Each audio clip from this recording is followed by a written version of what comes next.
ज़ैन साथियों, आदाब, नमस्कार, कैसे हैं आप सभी लोग? देखिए प्रैक्टिस सेट नंबर दूसरा है TWA का। इम्पोर्टेंट जो प्रैक्टिस सेट मुझे दिख रहे हैं मैं उनको करा रहा हूँ, ठीक है? समय कम है तो मैं ऐसे क्वेश्चन करा रहा हूँ जो क्वेश्चन करने चाहिए, ठीक है? तो इसमें देखते हैं मैथ का है, ये दूसरा है। पहला क्वेश्चन है इसमें कि 6 + 8 10 12 14। इसका देखो कुछ क्वेश्चन आसान भी होंगे, ऐसा नहीं है, ठीक है? कुछ क्वेश्चन आसान होंगे और कुछ क्वेश्चन कॉम्प्लिकेटेड होंगे, ठीक है? कॉम्प्लिकेटेड क्वेश्चन करने से हमारी प्रैक्टिस थोड़ी-सी अच्छी हो जाएगी। तो यहाँ पर पहला क्वेश्चन दिया हुआ है कि 6 + 8 इस तरह से क्वेश्चन दिया हुआ है, तो 40 पदों तक का योगफल बताना है। यहाँ से लेकर के ये 40 पद है यहाँ पर। नहीं सॉरी, 40 पद नहीं है, 40 तक है यहाँ पर। ये लास्ट का जो पद है वो 40 है इसमें, ठीक है भाई? तो इसमें देखो हम क्या कर सकते हैं। इसमें हमें दिख रहा है कि इसमें ए जो है वो कितना है भाई? ए 6 है। यहाँ पर पेन थोड़ा-सा मोटा कर लेता हूँ मैं ये। ये यहाँ पर ए का मान जो है 6 है और डी का मान जो है ना, डिफरेंस जो है, यहाँ पर डिफरेंस चल रहा है 2 का। 2 का डिफरेंस चल रहा है यहाँ पर। तो अगर मेरे पास अंतिम पद और प्रथम पद हो, तो क्या मैं उसका योग निकाल सकता हूँ? हालाँकि मुझे यहाँ डिफरेंस की आवश्यकता नहीं पड़ेगी। इसका जो पद होगा, इसमें मैं सबसे पहले मुझे ये जानना पड़ेगा कि इसमें पद कितने हैं, ठीक है? इसमें मुझे पद के लिए जानना पड़ेगा कि यहाँ से लेकर के कितने पद हैं यहाँ पर। तो कैसे पता चलेगा? अंतिम पद रखूँगा, प्रथम पद रखूँगा, प्रथम पद ए रखूँगा और प्लस का n माइनस का 1 और d रख दूँगा। d कितना है पर यहाँ पर 2 है यहाँ पर, ठीक है? ये यहाँ से घट जाएगा, 34 यहाँ पर 34 बचेगा, ठीक है भाई? यानी कि 17 बचेगा, यानी कि 18 आ जाएगा, यानी कि n का मान यहाँ पर 18, यानी कि कुल मिलाकर के यहाँ जो पद हैं वो 18 हैं यहाँ पर। तो मैं इसका योग निकालने के लिए क्या करूँगा? मैं रखूँगा यहाँ पर Sn बराबर आ जाएगा मेरे पास n/2, n/2। ये तो वैसा फॉर्मूला होता है a प्लस का l, ठीक है? एक ही होता है। हालाँकि 2 तरीके से मैं सवालों को कर सकता हूँ। तो मैं दोनों तरीके बता रहा हूँ। एक तरीका तो यहाँ पर यह है कि यहाँ पर n का मान रखेंगे 18 यहाँ पर, बटे में आ जाएगा 2 और a का मान यहाँ पर कितना है 6 है और l का मान जो है लास्ट पर जो है वो 40 है, ठीक है? इसको मैं इस तरह से लिख सकता हूँ, 18 गुणा 23 भी लिख सकता हूँ भाई। 18 गुणा 23 लिख सकता हूँ। 18 तिया 54 का 4 और 18 दूनी 36, 36 5 41 हो जाएगा, ठीक है भाई? 36 5 41 414 हो जाएगा। ऑप्शन नंबर डी ठीक हो जाएगा, 414। ये वो तरीका है, सेम तरीका है वैसे वो भी, कि इसमें हमने क्या किया, पहला पद ले लिया और लास्ट का पद ले लिया। उसके लिए हमें n की ज़रूरत थी यहाँ पर, ठीक है? तो कुल मिलाकर जो दूसरा तरीका वो भी इसी तरह का होगा, वो दूसरे फ़ॉर्मूले में रख दिया जाएगा कुल मिलाकर के मान। और दूसरा फ़ॉर्मूला क्या होगा? Sn बराबर का हो जाएगा यहाँ पर, Sn बराबर हो जाएगा n/2 2a प्लस का n माइनस का 1d। फिर ये हो जाएगा यहाँ पर, ठीक है? ये ना करके जब हमारे पास लास्ट का पद है, अंतिम पद है और प्रथम पद भी है, तो क्यों ना हम इसी में रख दें यहाँ पर, ठीक है? तो यहाँ पर 414 इसका आंसर आ जाएगा। अगला क्वेश्चन ये है, अब यहाँ पर ये दिया हुआ है 86 माइनस का 60√2 और ये रूट है यहाँ पर a माइनस b√2 इसके बराबर में दिया हुआ है। तो बताना है a² + b² अंडर रूट में क्या, इसका मान क्या होगा यहाँ पर, दशमलव के अंतर तक बताना है। यानी कि अच्छा सवाल है ये भी यहाँ पर। तो देखो यहाँ पर मैंने बताया था कि ये जो इस तरह की अगर फॉर्म में रखा हुआ होता है कोई चीज़, तो हमें यहाँ पर क्या चाहिए होता है? यहाँ पर 2 चाहिए होता है, ठीक है? हालाँकि इसको मैं डायरेक्ट भी बता दूँगा, लेकिन डायरेक्ट बता दूँगा तो फिर वही चीज़ है कि डायरेक्ट में आधी बात इधर और आधी बात उधर, ठीक है? ये मैं ऐसी बात भी नहीं बताऊँगा, मैं कॉन्सेप्ट पे चल रहा हूँ, तो कॉन्सेप्ट पे हम लेकर के चलेंगे इस चीज़ को। तो यहाँ पर क्या होना चाहिए था? यहाँ मुझे मेरे पास 2 होना चाहिए था यहाँ पर। तो मैं बना लूँगा इसको 2, कैसे बनाऊँगा भाई? 86 माइनस का, मैं इसको देखो 60 को 2 गुणा 15 कर सकता हूँ, ठीक है भाई? मैं 15 2 गुणा 30 कर सकता हूँ। 2 गुणा 30 कर सकता हूँ इसको, और 30 जो है रूट के अंदर चला जाएगा। जब रूट के अंदर जाएगा तो 1800 बन के जाएगा ये। सॉरी, ये 900 बन के जाएगा अंदर, क्योंकि अंदर 2 है तो 1800 बन जाएगा अंदर जाकर के। ये 900 जो है, जब इसके रूट 2 है यहाँ पर रखा हुआ, जब इसके अंदर जाएगा ये रूट के, तो ये 900 बन के जाएगा, क्योंकि 900 को ही बाहर निकाला था 30 बना के। समझ में आ गई बात? तो ये अंदर जाएगा 1800 बन के यहाँ पर। कुल मिलाकर के मेरा कहने का मतलब ये है। तो मैं जो इसको लिख सकता हूँ, तो मैं अब इसको इस तरह से लिख सकता हूँ, 2√1800, ठीक है भाई? 2√1800 लिख सकता हूँ भाई। मैंने यही कहा था कि मुझे इस रूट से पहले केवल 2 चाहिए होता है मुझे। अब 1800 के मुझे ऐसे टुकड़े करने हैं जो जोड़ने पर मेरा 86 आ जाए। मुझे 2 ऐसे इसके देखने पड़ेंगे फैक्टर, जो जोड़ने पर 86 आ जाए। तो वो एक फैक्टर आसानी से हम फाइंड कर सकते हैं। 50 और 50 में कितना जुड़ेगा भाई? यहाँ पर 36 है कि 5 36 5 15, ठीक है? 50 और 36 है यहाँ पर, ठीक है? ये जोड़ने पर हमारा 86 आएगा और गुणा करने पर 1800 आएगा। इसको निकाल कर भी देख सकते हैं, ठीक है? निकालने का भी एक तरीका होता है, इसको अलग-अलग फाइंड कर लेंगे। जैसे 1800 है ना, तो यहाँ पर 3 की पावर 2 आ जाएगा, गुणा 2 आ जाएगा, गुणा 100 आ जाएगा। 100 को क्या लिखते हैं? 5 का वर्ग और गुणा 2 का वर्ग, ठीक है? इस तरह से लिख सकते हैं भाई। अब यहाँ पर इसके पास तक ले जाओ 2 3 को, यहाँ पर ये 25 आ जाएगा, 25 दूनी 50 आ जाएगा यहाँ पर। 3 तिया 9, 9 दूनी, यानी कि 3 तिया 9, 9 दूनी 18, 18 दूनी 36 हो जाएगा, ठीक है भाई? देखो 2 खंड हमने ऐसे भी निकाल लिए यहाँ से। इस तरह से भी फाइंड कर सकते हैं इनको, ठीक है? तो यहाँ पर 2 जो फैक्टर होंगे इसके 50 और 36 हो जाएंगे। तो कुल मिलाकर के इसको मैं इस तरह से लिख सकता हूँ, 36 को कैसे लिखूंगा भाई, यहाँ पर लिखूंगा इसको मैं √50, ठीक है भाई, प्लस का लिखूंगा √36, ठीक। और यहाँ पर लिखूंगा ये, अब ये माइनस का आएगा तो यहाँ पर माइनस का 2 रूट, और इसको मैं लिखूंगा यहाँ पर 50 गुणा 36 भी लिख सकता हूँ इसको मैं, कोई दिक्कत भाई। देखो ये चीज में, अगर मैं अब देखो ऐसे बता रहा हूँ तो जरूरी नहीं कि इसी तरह से करना है, डायरेक्टली लिखनी होती है ये, ठीक है। तो एक बार मैं इसलिए बता रहा हूँ ताकि चीज समझ में आ जाए यहाँ पर। तो यहाँ पर इतना इतना हम लिख सकते हैं भाई, इस चीज को बराबर में ये चल ही रहा हमारा, यहाँ पर बराबर में ये है यहाँ पर। तो मैं इसको क्या लिख सकता हूँ, देखो 50, इसको भी मैं क्या लिख सकता हूँ भाई, इसको मैं लिख सकता हूँ 25, यानी कि 5√2 लिख सकता हूँ इसको। इसको मैं 5√2 लिख सकता हूँ। फिर इसके ऊपर वर्ग आएगा, ठीक है, ये वर्ग और रहेगा यहाँ पर, क्योंकि तभी इसका मान जो है ये 50 और 36 बचेगा यहाँ पर, ठीक है। मुझे ये काम और करना पड़ेगा यहाँ पर, क्योंकि ये मैं करूंगा तो ये रूट से रूट कटेगा, यहाँ से ये कट जाएगा, तब मेरे पास ये 86 बचेगा यहाँ पर, बिल्कुल सेम बचेगा, ये रूट और रहेगा यहाँ पर, ठीक है। ये काम भी मुझे करना पड़ेगा।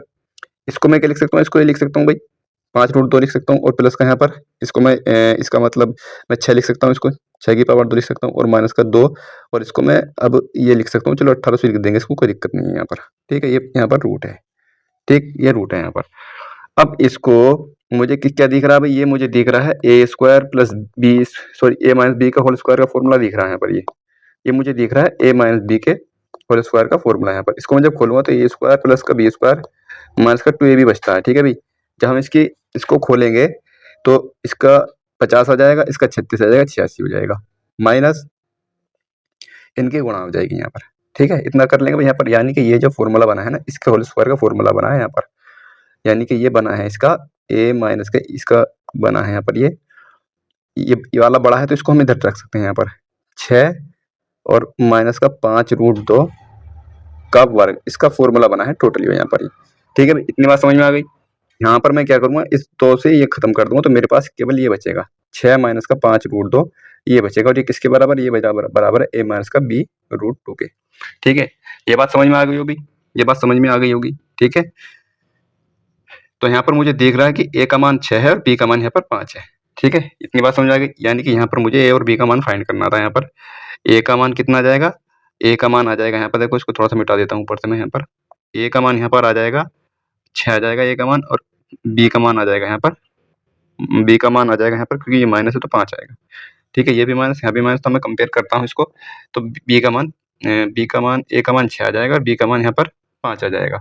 तो मुझे क्या चाहिए भाई, मुझे चाहिए ये a² प्लस b² का होल स्क्वायर, यानी कि ये आ जाएगा 6 छंग 36 और 5 पंजे 25, 36 और 25 कितना होता है भाई, 36 और 25, और इसके ऊपर चढ़ा दूंगा मैं रूट यहाँ पर, ये हो जाएगा यहाँ पर 61, ठीक है भाई। 61 किसका वर्ग है भाई, 61 तो पता नहीं, लेकिन ये हम निकालना पड़ेगा, इसको भी निकाल सकते हैं, इसको निकालने का भी तरीका होता है, ठीक है। लेकिन यहाँ पर देखो पास पास में भी हैं दो, तो हमें निकालना पड़ेगा यहाँ पर, ये यहाँ पर देखो निकालेंगे कैसे, 61 है यहाँ पर, ये 61 है, ठीक है, 61 है यहाँ पर, ये इसमें एक जोड़ा बन रहा है, तो इसके पास तक कौन सा, इसके पास में कौन सा पूर्ण वर्ग है, यानी कि 7 7 49, 8 8 से ज्यादा हो जाएगा, तो 7 7 49, यानी कि यहाँ पर 7 आ जाएगा। कुल मिलाकर के ये दो खत्म हो जाएंगे, इन दोनों में से कोई सा मेरा आंसर है यहाँ पर, ठीक है भाई। इन दोनों में से कोई सा आंसर है यहाँ पर, 7 7 यहाँ पर रखूंगा, जोड़ दूंगा 14 आ जाएगा, और यहाँ पर पॉइंट लगाऊंगा, ठीक है, पॉइंट लगाऊंगा यहाँ पर, और 7 7 कितना आया था, 49 आया था यहाँ पर। इसमें से कितना बच रहा है यहाँ पर, ये बच रहा है 12, ठीक है, 12 बच रहा, पॉइंट लगा हुआ है यहाँ पर, मैं 2 सिफर 14 यहाँ पर, ये तो 1 सिफर और बढ़ा दूंगा यहाँ पर, ठीक है भाई। अब मुझे यहाँ पर ऐसी संख्या रखनी पड़ेगी, और एक यहाँ पर दोनों जगह सेम रखनी पड़ेगी, जो मेरे 1200 तक पहुंच जाए। तो मुझे अगर मैं 2 रखता हूँ यहाँ पर 2, तो यानी कि 142 दूनी तो बहुत कम हो रहा था, यानी कि आंसर ये हो जाएगा 7.8 रखूँगा यहाँ पर, 8 से इसकी गुणा करूँगा, 8 8 8 चौक 32, 8 एकम 8, ठीक है। तो इसका मतलब मेरे पास ऑप्शन नंबर ए ठीक हो जाएगा, 7.8 यहाँ पर। और एक चीज और है, जैसे यहाँ पर ये इतना आ गया था हमारे पास, 61 आ गया था यहाँ पर, ये ठीक है, 61 आ गया था। अब देखो यहाँ पर ये थोड़े काफी दूर दिए गए हैं, पॉइंट के बाद भी यहाँ पर 7 के बाद अगर मैं देखता हूँ तो 7 7 49, 7 7 49, यानी कि 7 के आसपास तो होगा नहीं ये, ठीक है, क्योंकि 61 ज्यादा है यहाँ पर, तो 7.8 के आसपास होगा, क्योंकि 64 होते हैं तो उससे थोड़ा सा कम है 64 से, तो 7.8 के आसपास होगा यहाँ था। इस चीज से भी अंदाजा लगा सकते हैं, ठीक है। तो इस तरह से भी कर सकते हैं इसको, लेकिन ये मैंने थोड़ा सा ओपनली बताया है, ठीक है, इसको समझना है, ये चीज समझने वाली चीज है। अगला क्वेश्चन यहाँ पर ये है, दो संख्याओं का योगफल 12 15 है तथा उनका में से 81 है। यदि संख्याएं 500 और 700 के बीच में है तो संख्याओं के व्युत्क्रम का योग बताना है। ये दो संख्या है a प्लस बी, ठीक है, दो संख्या है a प्लस बी, ये मैं मान लेता हूँ, इनमें HCF अगर दिया हुआ है यहाँ पर, अगर इसमें HCF दिया हुआ तो उनको मैं एक्जैक्टली संख्या मान सकता हूँ 81, और मैं मान सकता हूँ दूसरी 81A और 81B, ये मैं 2 संख्याएँ मान सकता हूँ, ठीक है? अगर यहाँ पर एचसीएफ दिया हो तो। इनको अगर मैं जोड़ता हूँ, दोनों संख्याओं का योग दे रखा है 1215, ठीक है? यानी कि a प्लस बी का मान कितना आ जाएगा भई? a प्लस बी का मान आ जाएगा यहाँ पर 81 से इसकी मैं भाग करता हूँ यहाँ पर, तो 81 कम 81 आ जाएगा यहाँ पर, 81 कम 81 यहाँ पर बच जाएगा मेरे पास 40 बच जाएगा, 405 आ जाएगा, 405 आ जाएगा यानी कि 5 बार कट जाएगा यहाँ पर, ठीक है? 5 बार कट जाएगा। ठीक है भई, इतनी बात समझ गए? तो यहाँ पर मैं a प्लस बी का मान 7 और 8 भी रख सकता हूँ भई, 7, 8, 15 होते हैं और अगर मैं यहाँ रख के देखूँ इनको 81 7 एकम 7, 7 अट्ठे 56, ठीक है भई? और 7 की 8 की यहाँ पर गुणा करूँ 8 एकम 8 और 8 अट्ठू 64, तो यानी कि ये हो जाएगा 648। सवाल में बोला था कि संख्याएँ 500 और 700 के बीच में है और 500 और 700 के बीच में भी हैं दोनों, तो इसका मतलब ये मेरा ठीक है यहाँ पर, यानी कि संख्या 568 है और दूसरी 648 है वो। तो संख्याओं के व्युत्क्रम का योग बताना है कितना होगा? व्युत्क्रम का योग क्या हो जाएगा इस संख्याओं का? ये संख्याएँ 2 हो गई यहाँ पर, 567 और 648 2 संख्या हो गई। व्युत्क्रम का योगफल क्या होता है? 1/567 होता है और प्लस का 1/648 होता है। ये होता है व्युत्क्रम का योगफल, यानी कि इनकी ऊपर जो है इनका योग हो जाएगा, नीचे इनकी गुणा हो जाएगी। ऊपर योग आएगा, नीचे इनकी गुणा हो जाएगी। योग कितना आ जाएगा यहाँ पर ऊपर इनका? तो योग तो यहाँ पर दे ही रखा दोनों का 1215 ऊपर, यानी कि 1215 मैं ऊपर रख दूंगा और नीचे इनकी गुणा आ जाएगी, नीचे इन दोनों की गुणा आ जाएगी, यानी कि 567 और 648, ठीक है? 648 ये दोनों आ जाएंगे यहाँ पर। अब यहाँ पर ये सोल्व करना है और ऐसा नहीं कि कट नहीं रहा होगा, ये कट रहा होगा यहाँ पर, ठीक है? क्योंकि दोनों संख्या 81 से आराम से कट रही है यहाँ पर। 81 से कितनी बार कटा था भाई? 81 से कटा था यहाँ पर ये 15 बार, यहाँ पर आ जाएगा 15 और 81 से एक बार किसी भी संख्या को काट दूंगा आराम से कट जाएगी, यानी कि इसकी कट रही है 7 अट्ठे 56, यानी कि 7 बार कट जाएगी यहाँ से, ठीक है? एक बार और यहाँ पर अब मैं इसको एक बार और काट सकता हूँ, यहाँ 15 है यहाँ पर और ये 648 अब यहाँ पर नहीं कट रही है ये, यानी कि इसका जो मान आना चाहिए यहाँ पर 3 से कट जाएगी। जो नीचे वाली संख्या है 3 से कट जाएगी, 3 दूनी 6, 3 एकम 3, 3 छंग 18 और 3 पंजे 15, यानी कि इसका आंसर आना चाहिए 5/7 के 216 ही गुणा कर दूंगा, 7 दूनी 14, यानी कि ऑप्शन नंबर मेरे पास ए होना चाहिए, ठीक है भाई? ऑप्शन नंबर मेरे पास ए होना चाहिए। बात समझ में आ गई? कर लेंगे भाई, कोई दिक्कत सवाल में इसमें? अगला क्वेश्चन यहाँ पर देखो, कुछ मिलाकर कुल मिलाकर के मुझे क्वेश्चन ये अच्छे लग रहे हैं यहाँ पर, इसलिए मुझे लग भी रहा है कि हाँ मैं सही क्वेश्चन करा रहा हूँ यहाँ पर। अगला क्वेश्चन यहाँ पर यह है, देखो यहाँ पर एक क्वेश्चन दिया हुआ है, तो इसमें क्या करेंगे? सबसे पहले इस वाले ब्रैकेट को सोल्व करेंगे, इस वाले ब्रैकेट को सोल्व कर लेंगे सबसे पहले, पीछे की तरफ से सोल्व करना शुरू करते हैं हम सबसे पहले। तो इसको सोल्व करेंगे, 2, 5 और 3 का एलसीएम लेंगे भाई। इसका एलसीएम कितना आ जाएगा? इसका 30, 5 या 15, ठीक है? तो 30 एलसीएम आ जाएगा इनका। 30 एलसीएम ले लेंगे तो 2 से काटेंगे तो 15, 15 या 45 आ जाएगा यहाँ पर और माइनस का 6 आ जाएगा और माइनस का 10 आ जाएगा। ये आ जाएगा यहाँ पर माइनस का 16 और 45 में से अगर मैं 16 को घटाता हूँ तो मेरे पास बचेगा 29, 29/30 आ जाएगा भाई यहाँ पर, ठीक है भाई? कोई दिक्कत यहाँ पर 29/30 आ जाएगा, यानी कि इस वाले ब्रैकेट का मान 29/30 आ गया है, ठीक है? 29/30 आ गया। अब गुणा 3/4 है, गुणा 3/4 में इसकी करता हूँ तो ये आ जाएगा मेरे पास 40, 29/40 आ जाएगा, ठीक है? यानी कि इस वाले का अब जो मान मेरे पास आ गया ना, इस वाले का ये 29/40 आ गया। इसको मैं एक बार लिख लेता हूँ यहाँ पर, 5 नम 45 का 5 और 5 दूनी 10, 10 4 14, 145 और 6 151, यानी कि ये आ जाएगा 151/29, ठीक है भाई? 151/29 आ जाएगा, माइनस का यहाँ पर आ जाएगा ब्रैकेट 15/4 और यहाँ पर इस पूरे का मान आ गया तो 29/4, तो मैं इसको पलट दूंगा 40/29 कर दूंगा, क्योंकि भाग का निशान था, गुणा बनाने के लिए मैं इसको पलट दूंगा। ये बात समझ में आ गई भाई? ठीक है भाई, ये बात समझ में आ गई। अब मेरे पास देखो क्या बच रहा है यहाँ पर, 4 से 4 कट जाएगा, 10 बचेगा, यानी कि 150/29 यहाँ पर बचेगा, यानी कि अब जो मेरे पास बचा 151/29 बचा और माइनस का यहाँ पर बचा यानी कि 150/29 मेरे पास यहाँ पर बचा। 29 मेरे पास नीचे कॉमन है, 29 रख लूंगा यहाँ पर और 151 में से 150 जाएगा, एक बचेगा, इसका मान 129 हो जाएगा, ऑप्शन नंबर डी ठीक हो जाएगा।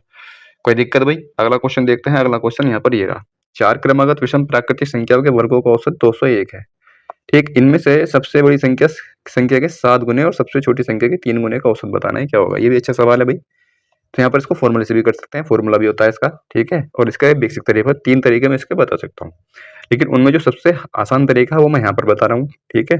समय कम रह गया है तो मैं अब 2-2 3 तरीके बताने कम कर दूंगा थोड़े से। तो यहाँ पर मैं एक वो तरीका बता रहा हूँ जो सबसे अच्छा है यहाँ पर। तो 4 क्रमागत विषम संख्याएं हैं, ठीक है? और उनका जो वर्गों का औसत है 201 है भाई, उनके वर्गों का जो योग है वो 201 है, ठीक है? तो हम इसको कैसे करूँगा? यहाँ पर मैं देखूंगी 201 जो है किस किस ऐसी विषम संख्या, विषम है ना, विषम संख्या के वर्ग के आसपास आ रहा है यहाँ पर। तो ये आ रहा है यहाँ पर 15 का वर्ग 225, ठीक है भाई? 15 का वर्ग 225 के पास आ रहा है, ठीक है, 14 जो हो जाएगी वो 196 वर्ग होता है, लेकिन 14 जो है वो सम संख्या है। ठीक है, तो ये 15 के वर्ग के आसपास आ रहा है, यानी कि एक संख्या हो जाएगी मेरे पास 15। ठीक है, इससे अगली संख्या क्या होगी, 17 हो जाएगी। जो विषम संख्या हो जाएगी अगली 17 हो जाएगी। इससे पहली जो विषम संख्या होगी भाई वो कितनी हो जाएगी, 13 हो जाएगी, और इससे पहली जो होगी वो 11 हो जाएगी। ठीक है, तो मेरे पास जो विषम संख्याएं होंगी ना, वो 4 विषम संख्या है वो ये होंगी यहाँ पर। ठीक है, एक बार आप चाहे कर करके देख सकते हो कि इनका सबका वर्गों का योग जो है 201 आ रहा है क्या, वर्गों का योग औसत 201 आ रहा है क्या, इनके वर्गों का जो औसत आ रहा है वो 201 आ रहा है क्या, सॉरी। ठीक है, तो यहाँ पर ये चीज समझ में आ गई भाई, यानी कि मेरे पास जो संख्या है वो 4 ये है। मेरे पास ये 4 संख्या आएगा, इस सब बार में पूछा कि इनमें सबसे बड़ी संख्या के 7 गुने, सबसे बड़ी संख्या ये है, और बोला है कि सबसे छोटी संख्या के 3 गुना, ये छोटी संख्या ये है, इसका 3 गुना और इसका 7 गुना का औसत बताना है कितना, यानी कि 11 ते 33 और 17 सत्ते 119। ठीक है, इनका औसत बताना है कितना होगा, बटा आ जाएगा 2, बटे में आ जाएगा 2, यानी कि आ जाएगा 9 3 12 का 2, 3 और 1 9 3 12 का 2, 3 और 1 4 और 1 5, और ये आ जाएगा मेरे पास 152। 152 का आधा करता हूँ तो कितना हो जाएगा, 2 सत्ते 14, 2 छंग 12, ऑप्शन नंबर डी ठीक हो जाएगा। ठीक है भाई, ऑप्शन नंबर डी ठीक हो जाएगा इसका 76। अगला क्वेश्चन है, अगला क्वेश्चन यह है कि एक समूह में कुछ व्यक्तियों का औसत वजन 70 किलोग्राम है। जब 60 किलोग्राम औसत वजन वाले 15 व्यक्ति इस समूह को छोड़कर चले जाते हैं, या 80.5 किलोग्राम औसत वजन वाले 15 व्यक्ति इस समूह में शामिल होते हैं, तो दोनों स्थितियों में समूह में व्यक्तियों का औसत औसत वजन जो है बराबर रहता है। तो आरंभ में समूह में कितने व्यक्ति थे। ठीक है, तो देखो उनका जब सबसे स्टार्टिंग में वजन था 70 किलोग्राम था। ठीक है भाई, सबसे पहले जो था उनका जो औसत वजन था वो 70 किलोग्राम था, औसत वजन। अब इसमें क्या हुआ कि जब 60 किलोग्राम औसत वजन वाले 15 व्यक्ति समूह छोड़ के चले गए, यानी कि औसत वजन से कम वजन वाले अगर छोड़कर जा रहे हैं तो वजन बढ़ता है, जो औसत वजन है वो वृद्धि होती है उसमें। कब होती है वृद्धि, जब औसत वजन से कम वाले वजन वाले छोड़ करके जाते हैं। ठीक है, तो यहाँ पर ये वृद्धि होगी। ठीक है, और एक दूसरी वृद्धि कहाँ पर होती है, दो तरह की, देखो दो तरह की तो वृद्धि होती है, दो तरह की कमी होती है। दो तरह की वृद्धि, एक तरह की वृद्धि तो ये हो गई कि जब कम औसत वजन वाले छोड़कर जाते हैं तब भी वृद्धि होगी, और अधिक वजन वाले आएंगे तब भी वृद्धि होगी यहाँ पर। ठीक है, कमी कहाँ पर होगी, कमी यहाँ पर होगी कि जैसे 70 किलोग्राम वजन है और इससे अधिक वजन वाले छोड़कर चले जाएं तो कमी होगी। ठीक है भाई, और, और इसके अलावा कम वजन वाले समूह में शामिल हो जाए तो वजन में कमी होगी। ये चीज यहाँ पर मेंटली सोच सकते हैं। ठीक है भाई, तो यहाँ पर देखो 70 किलोग्राम औसत वजन है, 60 किलोग्राम यानी कम वजन वाले जो है वो समूह छोड़ करके जा रहे हैं, तो औसत में वृद्धि होगी यहाँ पर, औसत में वृद्धि होगी। देखो कुछ लोग फॉर्मूला बताते हैं इसका, O प्लस एन एम इस तरह करके फॉर्मूला बताते हैं, वो यही फॉर्मूला होता है, लेकिन इसको मेंटली समझना है, क्योंकि ये चीज जो है ना कभी कभी धोखा दे देगी, माइनस का प्लस, प्लस का माइनस करते रह जाओगे कहीं कहीं, तो ये चीज मेंटली समझनी पड़ेगी हमें। ठीक है, तो यहाँ पर एक समूह में कुछ व्यक्तियों का औसत वजन 70 किलोग्राम है, जब 60 किलोग्राम, देखो मैं दोबारा पढ़ने लगा सवाल को बातों बातों में, तो यहाँ पर क्या था कि 15 व्यक्ति इस समूह को छोड़कर चले गए थे, औसत वजन जो है 60 किलोग्राम कम हो गया, यानी कि 60 किलोग्राम कम वाले, तो जो कितने गए भी 15 के 15 चले गए, तो 15 पर कितने का जो वजन बढ़ेगा, कितने का 60 किलोग्राम, यानी कि 10 कम हो रहा है ना यहाँ पर, ये वाला औसत यहाँ से, यानी कि 10 किलोग्राम का जो औसत है 15 व्यक्तियों पर बढ़ जाएगा यहाँ पर। ठीक है, लेकिन हमें पता नहीं हम व्यक्ति कितने थे, पहले मान लेंगे पहले n व्यक्ति थे। ठीक है, n व्यक्ति, तो आप कितने व्यक्ति रह गए भाई, अब यानी कि 15 चले गए तो n माइनस का 15 हो जाएगा यहाँ पर, जब 15 व्यक्ति चले गए तो n माइनस का 15 बचेगा। ठीक है, अब आगे बोला है कि या 87.5 किलोग्राम औसत वजन वाले 15 व्यक्ति इस समूह में शामिल हो जाते हैं, यानी कि औसत वजन से अधिक वजन वाले शामिल हो रहे हैं तो भी वजन बढ़ेगा यहाँ पर। ठीक है, तो भी वजन बढ़ेगा, 70 किलोग्राम वजन है तो अब कितना हो जाएगा, यानी कि यहाँ पर ये भी दे रखा है कि दोनों स्थितियों में समूह में औसत वजन बराबर है, यानी कि ये जो वजन होगा वो अब जो आने वाला आगे है वो भी बराबर होगा यहाँ पर। ठीक है, तो देखो करने के एक दो और दो तरीके और हैं। ठीक है, लेकिन मैंने बताया कि मैं एक तरीका ऐसा बता रहा हूँ। ठीक है, ये मुझे थोड़ा सा आसान लग रहा था उनमें से, तो मैं बता रहा हूँ। तो यहाँ पर 70 आ जाएगा, और प्लस यहाँ पर कितने 17.5 किलो वजन बढ़ रहा है 15 व्यक्तियों पर, 17.5 किलोग्राम का वजन बढ़ रहा है 15 व्यक्तियों पर, बटे में आ जाएगा यहाँ पर, और यहाँ पर जो है 15 व्यक्ति शामिल हो रहे हैं, यहाँ पर 15 व्यक्ति शामिल हो रहे हैं, n+15 हो जाएगा यहाँ पर। ठीक है, इतनी बात समझ में आ गई। तो यहाँ पर देखो 70 से 70 कट जाएगा, 70 से ये 70 कट जाएगा, घट जाएगा, यहाँ पर खत्म हो जाएगा। अब मेरे पास जो बचेगा, मेरे पास केवल ये बचेगा यहाँ पर, देखो 15 से 15 भी कट रहा है यहाँ पर। ठीक है भाई, इस 15 से इस वाले 15 से ये वाला 15 भी कट रहा है। अब मेरे पास यहाँ से पॉइंट हटाऊंगा, यहाँ से पर बढ़ा दूंगा, 100 आ जाएगा, 25 चौका 100 और 25 सत्ते 175। ठीक है, ये मैं कर सकता हूँ, यानी कि 7 की इधर गुणा कर सकता हूँ, 25 सत्ते 175, 25 चौका 100। ठीक है, मैं बस 7 गुणा यहाँ कर सकता हूँ, 7n माइनस का 15 सत्ते 105 बराबर में आ जाएगा 4n प्लस का 60। ये कर सकता हूँ भाई, ये इधर चला जाएगा, ये आकर के इधर जुड़ जाएगा। ठीक है, यानी कि इधर 3n बचेगा, तो इधर आ जाएगा ये 165। 3 से भाग n को इससे भाग करता हूँ तो 3 पंजे 15 और 3 पंजे 15, यानी कि स्टार्टिंग में जो व्यक्ति थे वो पहले 55 थे। ऑप्शन नंबर डी ठीक हो जाएगा। स्टार्टिंग में जो व्यक्ति थे वो 55 व्यक्ति थे यहाँ पर। ठीक है, ये क्वेश्चन भी अच्छा है। अगला क्वेश्चन देखते हैं। अगला क्वेश्चन है ये, ए बी बी सी होने पर ए बी सी को सतत अनुपात माना जाएगा एक साथ 25 में से। देखो ये सवाल इस तरह का होता है, कुल मिलाकर यहाँ पर सवाल घुमा दिया है, इसका रखने का यहाँ कोई मतलब नहीं। ठीक है, मैंने एक चीज बता रखी है कि अगर चीजें समानुपात में है, मैंने एक ही चीज बताई है, वो तुम्हें हर जगह लागू होगी समानुपात के उसमें, कहीं तुम्हें फॉर्मूले लगाने की जरूरत नहीं पड़ेगी और ना दूसरा तीसरा तरीका करने की आवश्यकता होगी। मेरा एक तरीका देख लो, उस तरीके से जो है सारे सवाल इस तरह के जो अनुपात समानुपात के सारे एक तरीके से बता दूंगा, कहीं दूसरा तरीका करने की आवश्यकता नहीं होगी। हालांकि अब तो केवल प्रैक्टिस सेट का समय है। अगर मैं क्लास में अगर इसकी क्लास लेता तो सारे इस तरह के कम से कम 25-30 सवाल इस तरह के अलग अलग सवाल एक ही मेथड से करा देता। वो मेथड क्या है, देखो वो मेथड क्या है कि जब यहाँ पर ये चीज दिया हुआ है, इसमें दिया हुआ है कि एक साथ 25 में से प्रत्येक संख्या में कौन सी संख्या जोड़ी जानी चाहिए। यहाँ अगर ये भी बोलता ना कि घटाई जानी चाहिए, तब भी मेरा एक ही तरीका रहता। यहाँ अगर ये भी बोलते हैं क्या घटानी चाहिए, तब भी ये एक ही तरीका रहता। वो तरीका क्या होगा भाई, यहाँ पर देखो ए बी बी सी के अनुपात में है, यहाँ पर ये हमें देखना पड़ेगा कि इस अनुपात में दिया हुआ है यहाँ पर, यानी कि वो संख्या जो है 1 7 और 7 25 इस तरह से है। ठीक है भाई, यहाँ पर ये ए बी को रिपीट किया गया और सी रखा गया यहाँ पे, यानी कि ये समानुपात में होगी। समानुपात में होने का मतलब है कि अंदर वाली गुणा बाहर वाली गुणा होती है। ठीक है भाई, लेकिन यहाँ पर पूछा कुछ और है, यहाँ पर क्या जोड़ा जाना चाहिए ये पूछा है यहाँ पर। जब हमारे पास 4 संख्याएं होती हैं तो मैं कैसे लिखता हूँ उसको, 1 7 7 25 इस तरह से लिखूंगा भाई। इसकी मैं यहाँ पर क्रॉस मल्टीप्लाई करूंगा, यहाँ 50 आ जाएगा। ठीक है भाई, इसकी यहाँ गुणा करूंगा 7 7 49 आ जाएगा। ठीक, यहाँ पर यहाँ पर इसको मैं जोड़ूंगा, यहाँ पर इधर में इसकी क्रॉस मल्टीप्लाई नहीं करूंगा, केवल क्रॉस मल्टीप्लाई मुझे ऊपर करनी है, नीचे केवल इनको क्रॉस में जोड़ना है। ये 14 आ जाएगा और ये 26 आ जाएगा, बस इतना करना है यहाँ पर। अब ये काम तब भी कर सकते हैं जब इसमें घटाई जानी चाहिए, कोई दूसरा तरीका अपनाने की जरूरत नहीं, बस ये तरीका सीख लो यहाँ पर। तो यहाँ पर देखो क्या हो रहा है, यहाँ पर कितना डिफरेंस आ रहा है भाई, यहाँ पर डिफरेंस आ रहा है 24 का, यहाँ पर डिफरेंस 24 का आ रहा है भाई। यहाँ पर डिफरेंस कितना आ रहा है, यहाँ पर डिफरेंस आ रहा है 6 6 12 का, यहाँ पर 12 का डिफरेंस आ रहा है। 12 से इसको काटूंगा 2 बचेगा, 12 से 24 को भाग दूंगा 2 बचेगा, यानी कि वो दो संख्या दो ऐसी है, यानी कि वो संख्या 2 है कि अगर मैं इसमें सभी में जोड़ दूं तो परिणाम में जो आएगा वो सतत अनुपात में रहेगा। ऑप्शन नंबर सी ठीक हो जाएगा इसका, ऑप्शन नंबर सी। ठीक है भाई, इस तरह से इसको कर लेंगे।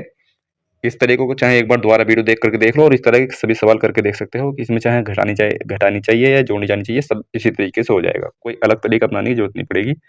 ठीक है, अगला क्वेश्चन यहाँ पर ये है, सभापति का चुनाव करने के लिए एक समाज में चुनाव हुए। ठीक है भाई, वहाँ केवल 2 उम्मीदवार ए और बी थे। उम्मीदवार ए के मुकाबले उम्मीदवार बी को 25% कम वोट मिले। ए के मुकाबले मैं मान लूंगा कि ए को जो है वो मिले कितने, 100 वोट मिले हैं ए को। समझ में आ गई बात, ए को अगर 100 वोट मिले हैं तो बी को कितने वोट मिले होंगे भाई, बी को 25% कम वोट मिले थे, यानी कि बी को 75 वोट कम मिले हैं यहाँ पर। सॉरी, 25 वोट कम मिले हैं, 75 वोट मिले हैं बी को। उन सदस्यों की संख्या जिन्होंने वोट नहीं डाला, उन वोटों की संख्या के बराबर थी जो उम्मीदवार बी को मिले। यानी जो उम्मीदवार बी को मिले हैं ना 75 वोट, तो 75 वोट वो संख्या थी जिन्होंने वोट नहीं डाला। ये सवाल में बोल रहा है यहाँ पर कि जिन्होंने वोट नहीं डाला उनकी संख्या उनके बराबर थी जो बी को मिले। समझ में आ गई बात, यानी कि 75 वोट बी को मिले तो बी 75 ही लोगों ने वोट नहीं डाला। इसका मतलब उस समाज में कितने लोग थे भाई, 75 75 150 100, यानी कि 200 250 लोग थे, सॉरी। ठीक है, 250 लोग उस समाज में थे। ये बात समझ में आ गई, यानी कि 100 ने वोट डाल दिया, 75 ने नहीं, 100 ने सॉरी ए को 100 मिल गए, बी को 75 मिल गए, 75 ने वोट नहीं डाला, तो कुल मिलाकर के उसमें 250 लोग थे वहां पर। उस समाज में 250 लोग थे और 250 का मान किसके बराबर भी, 250 का मान 20,000 के बराबर है कि उस समाज में 20,000 सदस्य थे, यानी कि 250 का मान 20,000 के बराबर है। सवाल में पूछा है कि ए को कितने वोट मिले, ए को कितने वोट मिले, 100 वोट मिले हैं ए को। ए को 100 वोट मिले, 100 से गुणा कर दूंगा, 250 से भाग कर दूंगा। ठीक है भाई, 250 से भाग कर दूंगा यहाँ पर, तो एक सिफर यहाँ से कट जाएगा और 25 चौका 100, 4 दूनी 8 आ जाएगा। ठीक है, तो ये आ जाएगा यहाँ पर, ए को जो मिले हैं वो 8,000 वोट मिले। अरे इसमें सवाल में ये पूछा है कि वोटों से जीता है। ठीक है, ये पूछा है कि सवाल में कि कितने वोटों से जीता है। ठीक है, कितने वोटों से जीता ये नहीं पूछा है इसमें कि ए को कितने मिले, ये पूछा है कि कितने वोटों से जीता। कितने वोटों से जीता भाई, 25 वोटों से जीता है। ठीक है, कोई दिक्कत नहीं, 25 वोटों से जीता, 25 से यहाँ पर गुणा कर दूंगा मैं। ठीक है, ये देना है कि सवाल में पूछा क्या है। सवाल में पूछा था कि ये कितने वोटों से जीता, 25 वोटों से जीता, तो 25 से 25 कट जाएगा, 1 जीरो से 0 कट जाएगा, यहाँ पर आ जाएगा 2,000, यानी कि 2,000 वोटों से जीता है कौन, जीता है कौन, यहाँ पे तो ऑप्शन ही कट गए। ठीक है, तो इसका आंसर आ जाएगा 2,000। ठीक है भाई, 2,000 इसका आंसर आ जाएगा। अगला क्वेश्चन यहाँ पर ये है, अगला क्वेश्चन ये है कि देखो यहाँ पर ऑप्शन नंबर डी दे रखा है यहाँ पर, ये इसका आंसर था। दो वस्तुओं में से प्रत्येक को 10,005 की मूल्य पर बेचा जाता है। उनमें से एक वस्तु पर विक्रेता को 15% का लाभ होता है और दूसरी वस्तु पर 13% की हानि होती है। विक्रेता को कुल मिलाकर कितने प्रतिशत लाभ अथवा हानि हुई? देखो यहाँ पर जो ये 13% दे रखा है ना, थोड़ी सी कॉम्प्लिकेटेड कर देगी, यहाँ पर गुणा भाग ज़्यादा करनी पड़ेगी, ठीक है। लेकिन मैं इसका एक तरीका मैं बता रहा हूँ, लेकिन मुझे लग रहा है कि वो तरीका सफिशिएंट रहेगा नहीं, ईमानदारी से मैं बात बोल रहा हूँ यहाँ पर। लेकिन एक बार फिर भी आप देख सकते हैं, ठीक है। जो तरीका सफिशिएंट रहेगा, यानी कि जो सही रहेगा, वो मैं उसको बाद में बताऊंगा। पहले देखो, अगर इस तरह का कॉम्प्लिकेटेड वैल्यू आ जाए, यानी कि यहाँ पर 13% आ जाए, यहाँ पर 17% आ जाए, तब तो फिर ठीक रहेगा। लेकिन यहाँ पर एक 15% दे दी, तो हम थोड़ा थोड़ा कर सकते हैं अभी कुछ, ठीक है। समझ गए आप बात मेरी? कभी-कभी आ जाता है कि 13% 17%, इनमें तो फिर थोड़ा-सा ये विरोधाभास हो जाएगा, दोनों में बहुत हमें गुणा भाग करनी पड़ जाएगी। लेकिन यहाँ थोड़ी कर सकते हैं, लेकिन फिर भी उस तरीके को बता रहा हूँ कि अगर इस तरह से आ जाए, तो सीधा-सीधा क्या करना है भई? सीधा क्या रखना है? इसमें सीधा-सीधा रख देना है कि 100, सबसे पहले रखेंगे 100 और इंटू का x प्लस वाई, और प्लस में रखेंगे 2xy, ठीक है। और बटे में क्या रखेंगे? भाग करने के लिए बटे में रखेंगे यहाँ पर, बटे में रखेंगे यहाँ पर, बटे में रख देंगे हम यहाँ पर 200 प्लस का एक्स वाई, ठीक है। 200 प्लस का एक्स वाई, इसको अगर याद करना चाहो तो याद कर लो। अगर मान लो कॉम्प्लिकेटेड वैल्यू हो जाए, तब हम डायरेक्टली इस तरह से कर सकते हैं। इसको अपनी कॉपी पर लिख लो यहाँ पर, ठीक है। अगर ये याद आ जाए तो, ना तो फिर गुणा भाग करनी पड़ेगी इसमें। देखो, अगर मैं यहाँ पर वैल्यू रखता हूँ 100 की जगह, यानी कि एक्स प्लस वाई कितना हो जाएगा? 13% की हानि, 15% का लाभ, यानी कि 2 बचेगा भाई यहाँ पर। और यहाँ पर प्लस का 2xy आ जाएगा, प्लस का 2xy यानी कि माइनस का बन जाएगा यहाँ पर। 2 गुणा 15 दूनी 30, 13 39, 390 आ जाएगा भाई यहाँ पर, ठीक। यहाँ पर 200 है नीचे बटे में 200 है, और प्लस में कितना है? प्लस में वही आ जाएगा 2, क्योंकि 15 में से 13 आ जाएगा, क्योंकि माइनस का है ना, हानि को हम माइनस में लिखेंगे और लाभ को प्लस में लिखेंगे। तो यहाँ पर 2 आ जाएगा, यानी कि आ जाएगा यहाँ पर 200 में से 300 जाएगा, 190 बचेगा। 190 बटे 200 2 आ जाएगा, ठीक है। करनी पड़ेगी, बस मेरा आंसर आ जाएगा यहाँ पर। तो 190 को 202 से भाग करूंगा तो कितना आएगा भाई? यहाँ पर मैं जीरो लगा पॉइंट बढ़ा दूंगा, यहाँ सिवर बढ़ा दूंगा। कितनी बार जा रहा है भाई यहाँ पर? ये 9 दूनी 18, 18 यानी कि 9 बार जा रहा है लगभग, यानी कि 94% यहाँ पर, 94% यहाँ पर है। तो भाई यहाँ पर लाभ हुआ या हानि हुई, ये देखनी है। मैं देखो यहाँ पर 200 था, 200 में से 390 जाएगा तो ये माइनस का आएगा यहाँ पर, ठीक है। यहाँ पर ये माइनस का आएगा, इस जगह माइनस का, तो इसका मतलब ये हानि को इंडिकेट कर रहा है, तो हानि होगी। ऑप्शन नंबर डी ठीक हो जाएगा इसका। 0.94% की हानि हो जाएगी। इस तरह से कर लेंगे, अगर इसमें कैलकुलेशन ना करना चाहें तो। बाकी इसमें थोड़ी सी कैलकुलेशन करनी पड़ेगी, लेकिन उसको भी मैं थोड़ा सा छोटा कर सकता हूँ, ठीक है। कैसे करेंगे? देखो, इसमें बोला है कि इसका तो देखो यहाँ काम पड़ेगा नहीं, कोई काम नहीं पड़ेगा इसका, यहाँ पर ये फालतू में दे रखा है। यहाँ पर एक विक्रेता है, वो पहली वस्तु को 15% के लाभ पर, यानी कि 20 रुपए की वस्तु है तो 23 रुपए में बेच देता है उसको। दूसरी वस्तु को 13% की हानि पर बेचता है, यानी कि 100 रुपए में अगर उसने खरीदी थी तो वो 87 रुपए में बेच देता, हानि पर बेच देता। ये बात समझ में आ गई? अब यहाँ पर क्या था कि उसका जो यहाँ पर ये सीपी है और ये एसपी है। यहाँ पर इसमें बोला है कि प्रत्येक को कितने पर बेचा? 10,000, यानी कि 10,005 रुपए पर बेचा है इसने। इसका मतलब यहाँ पर जो एसपी होने चाहिए बराबर होना चाहिए। बराबर कर लेंगे, 87 से यहाँ गुणा करेंगे और 23 से यहाँ गुणा करेंगे, ठीक है भाई। यहाँ 87 दूनी कितना हो जाएगा? 2 सत्ते 14 का 4 आ जाएगा, 2 अट्ठे 16 और एक 1740 यहाँ पर आ जाएगा भाई। और यहाँ 2300 आ जाएगा, ये 2300 आ जाएगा। और इसकी मैं 23 की और 87 की मुझे गुणा करनी पड़ेगी यहाँ पर थोड़ी सी। 87 की और 23 की मैं गुणा करता हूँ तो 3 सत्ते 21 आ जाएगा, 3 अट्ठे 24 और 2 26 आ जाएगा, 2 सत्ते 14।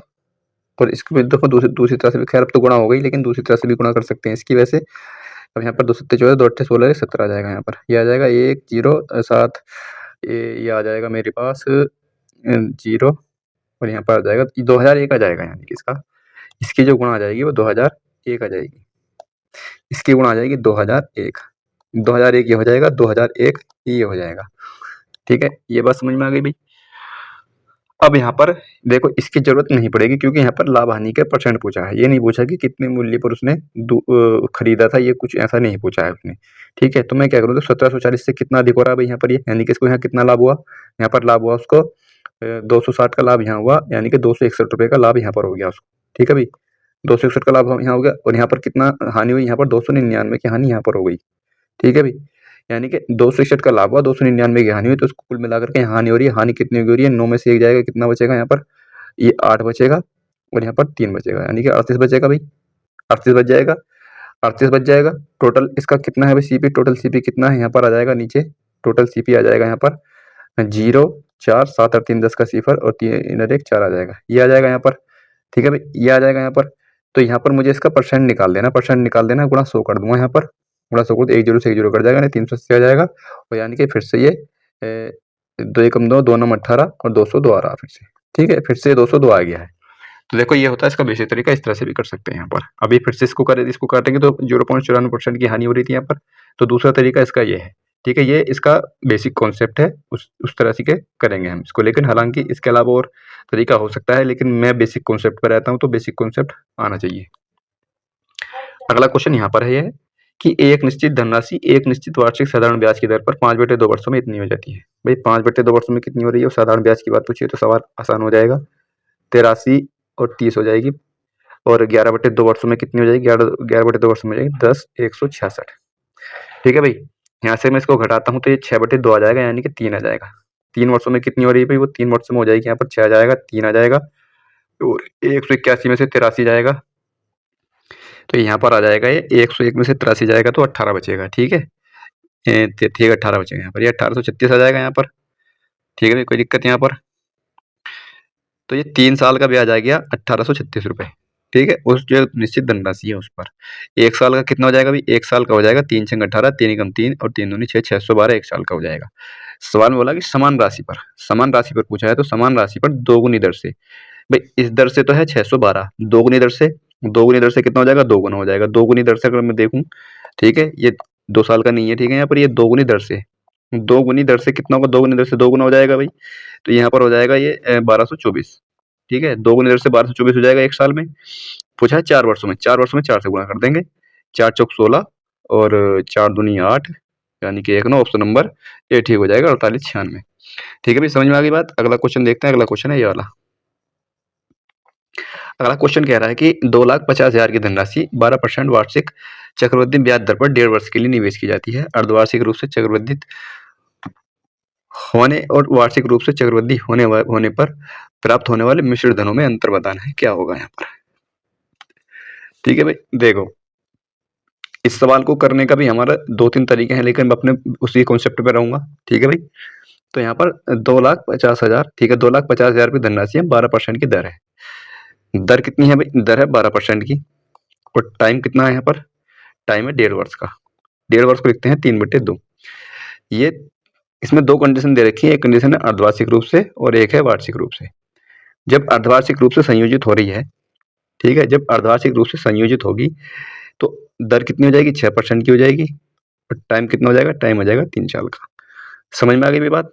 तो यहाँ पर जो मुझे ये जो धनराशि होगी वो मिश्र धन में बदलेगी, यानी कि 6% को मैं क्या लिख सकता हूँ, 6% को मैं 3/50 लिख सकता हूँ भाई, यानी कि धनराशि अगर 50 है तो मिश्र धन हो जाएगा 53। 3 साल का मुझे निकालना है, तो मैं 3 साल के लिए क्या करूंगा, 3 साल के लिए देखो मैं इसको भी थोड़ा सा शॉर्ट करने की कोशिश करूंगा। यहाँ पर 3 साल के लिए हो जाएगा इतना होगा, समझ में आ गई मेरी बात, 3 साल के लिए ये हो जाएगा। ठीक है भाई, आगे बढ़ते हैं। आगे बोला है कि अगर ये वार्षिक रूप से चक्रवृद्धि होगी, जब वार्षिक रूप से चक्रवृद्धि होगी तो दर कितनी होगी, 12% की होगी। टाइम जो होगा वो 3/2 का होगा, 3 यानी कि 1.5 साल का, यानी कि पहले साल के लिए 12% के हिसाब से 12% को लिख सकते हैं 3/25। तो पहले साल के लिए तो 25 से 28 हो जाएगी, और दूसरे साल में जो है पूरी नहीं जाएगी, दूसरे साल में केवल आधी जाएगी। तो यानी कि ये कितनी जाएगी, ये जाएगी 12%। 12% मतलब यहाँ पर हो जाएगा,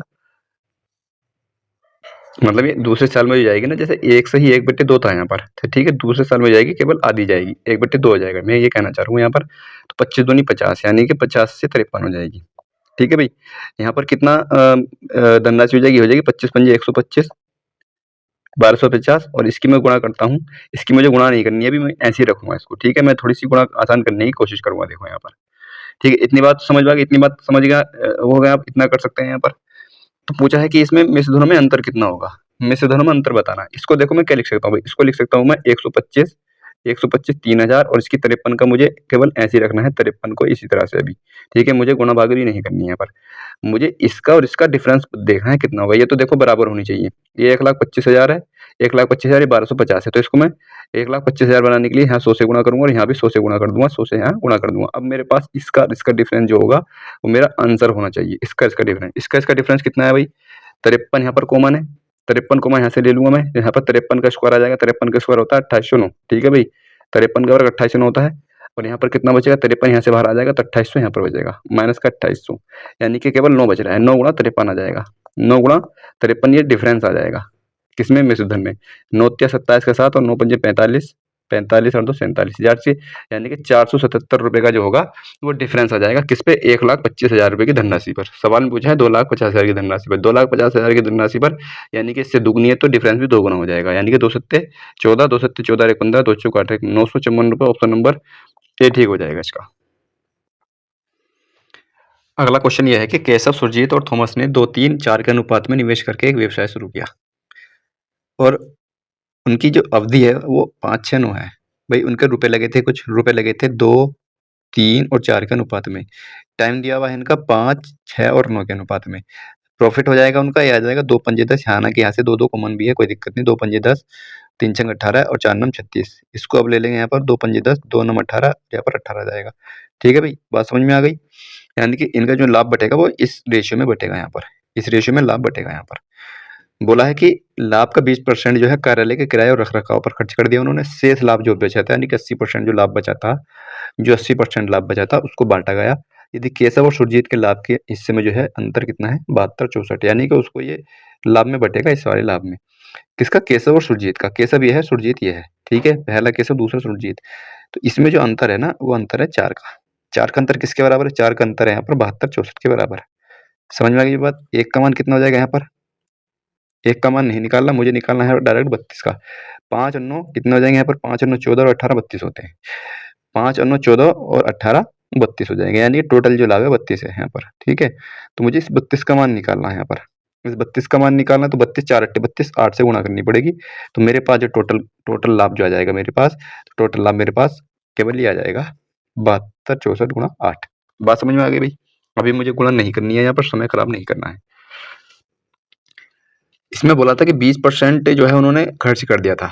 इनको जो लाभ बांटा गया है वो 80% बांटा गया है, यानी कि ये 80% का मान है। ये जो है लाभ के 80% का मान है, ये जो बांटा गया था, ये वाला हिस्सा बांटा गया था और ये 80% का मान है। सवाल पूछा कुल लाभ कितना। कुल लाभ के लिए मैं कर दूंगा गुणा 100 से और 80 से भाग कर दूंगा। ठीक है भाई, 80 से भाग कर दूंगा। कुल लाभ पूछा है तो 80, यानी कि 8 से 8 कट जाएगा, 0 से 0 कट जाएगा, 72,640। 72,640 जो है वो टोटल लाभ था। ऑप्शन नंबर ए ठीक हो जाएगा, 72,640। अगला क्वेश्चन यहाँ पर यह है कि ए और बी बर्तन के वीर्यनों में अम्ल और जल का अनुपात 4:5 के अनुपात में है। ठीक है, ये अम्ल है, एसिड है और ये वाटर है। तो यहाँ पर ए में और बी में कितना कितना अनुपात है भाई। ए में अनुपात है यहाँ पर 4 का और इसमें 5, ये आ जाएगा 5 और 1 यहाँ पर 1 आ जाएगा, यानी कि जुड़कर ये 9 हो जाएगा, ये टोटल हो जाएगा यहाँ पर 6। इसका मैं एलसीएम लेता हूँ, एलसीएम आ जाएगा यहाँ पर 18, 9 दूनी 18 हो जाएगा, 6 तिया 18 आ जाएगा। बोला है कि ए और बी के क्रम से 5 लीटर और 4 लीटर मिलन को मिश्रित किया जाता है। एक एक 5 लीटर और बी के 4 लीटर, यही है ना, बी के 4 लीटर। 2 दूनी 4, 2 यहाँ पर भी, यानी कि 6 आ जाएगा, ऊपर 5 बचेगा, यानी कि ऊपर केवल 5 बचेगा, नीचे 6 बचेगा। 2 से काटूंगा तो ऊपर केवल 5 बचेगा और नीचे बच जाएगा केवल 6। बात समझ में आ गई भाई, नीचे बच जाएगा केवल 6 यहाँ पर। अब इस 5 की मैं गुणा करता हूँ, यहाँ पर 5 चौक 20 आ जाएगा, 5 पंजे 25 आ जाएगा। इसकी यहाँ पर 5 छंग 30 आ जाएगा और 6 एकम 6 आ जाएगा, ये आ जाएगा 50 और हो जाएगा 31 यहाँ पर। ठीक है, ऑप्शन नंबर कौन सा हो जाएगा, ऑप्शन नंबर बी ठीक हो जाएगा। इसका जो अंतिम मिश्रण होगा जिनका एसिड का इसका अनुपात होगा तो वो 50-31 का हो जाएगा। अगला क्वेश्चन यहाँ पर यह है कि एन तथा के एक साथ मिलकर कार्य 240 दिनों में, के जी मिलकर 72 दिनों में, एन जी मिलकर 80 दिनों में पूरा करते हैं। एन प्लस के मिलकर के कर रहे हैं भाई 240 दिन में। ठीक, इसके अलावा के और जी मिलकर के कर रहे हैं 72 दिनों में, और एन और जी मिलकर कर रहे हैं ये करते हैं 80 दिनों में। ठीक है, इसका एलसीएम ले सकता हूँ भाई, एलसीएम आ जाएगा इसका 72 से। एलसीएम अगर मैं देखता हूँ तो 8 के 24, 8 से तो कट रहा है, लेकिन ये 72 से कट रहा है क्या भाई, 5 दूनी 10, 5 सत्ते 35, 6, यानी कि मुझे यहाँ पर एलसीएम इसका डबल लेना पड़ेगा, 240 का 480 मुझे एलसीएम लेना पड़ेगा यहाँ पर।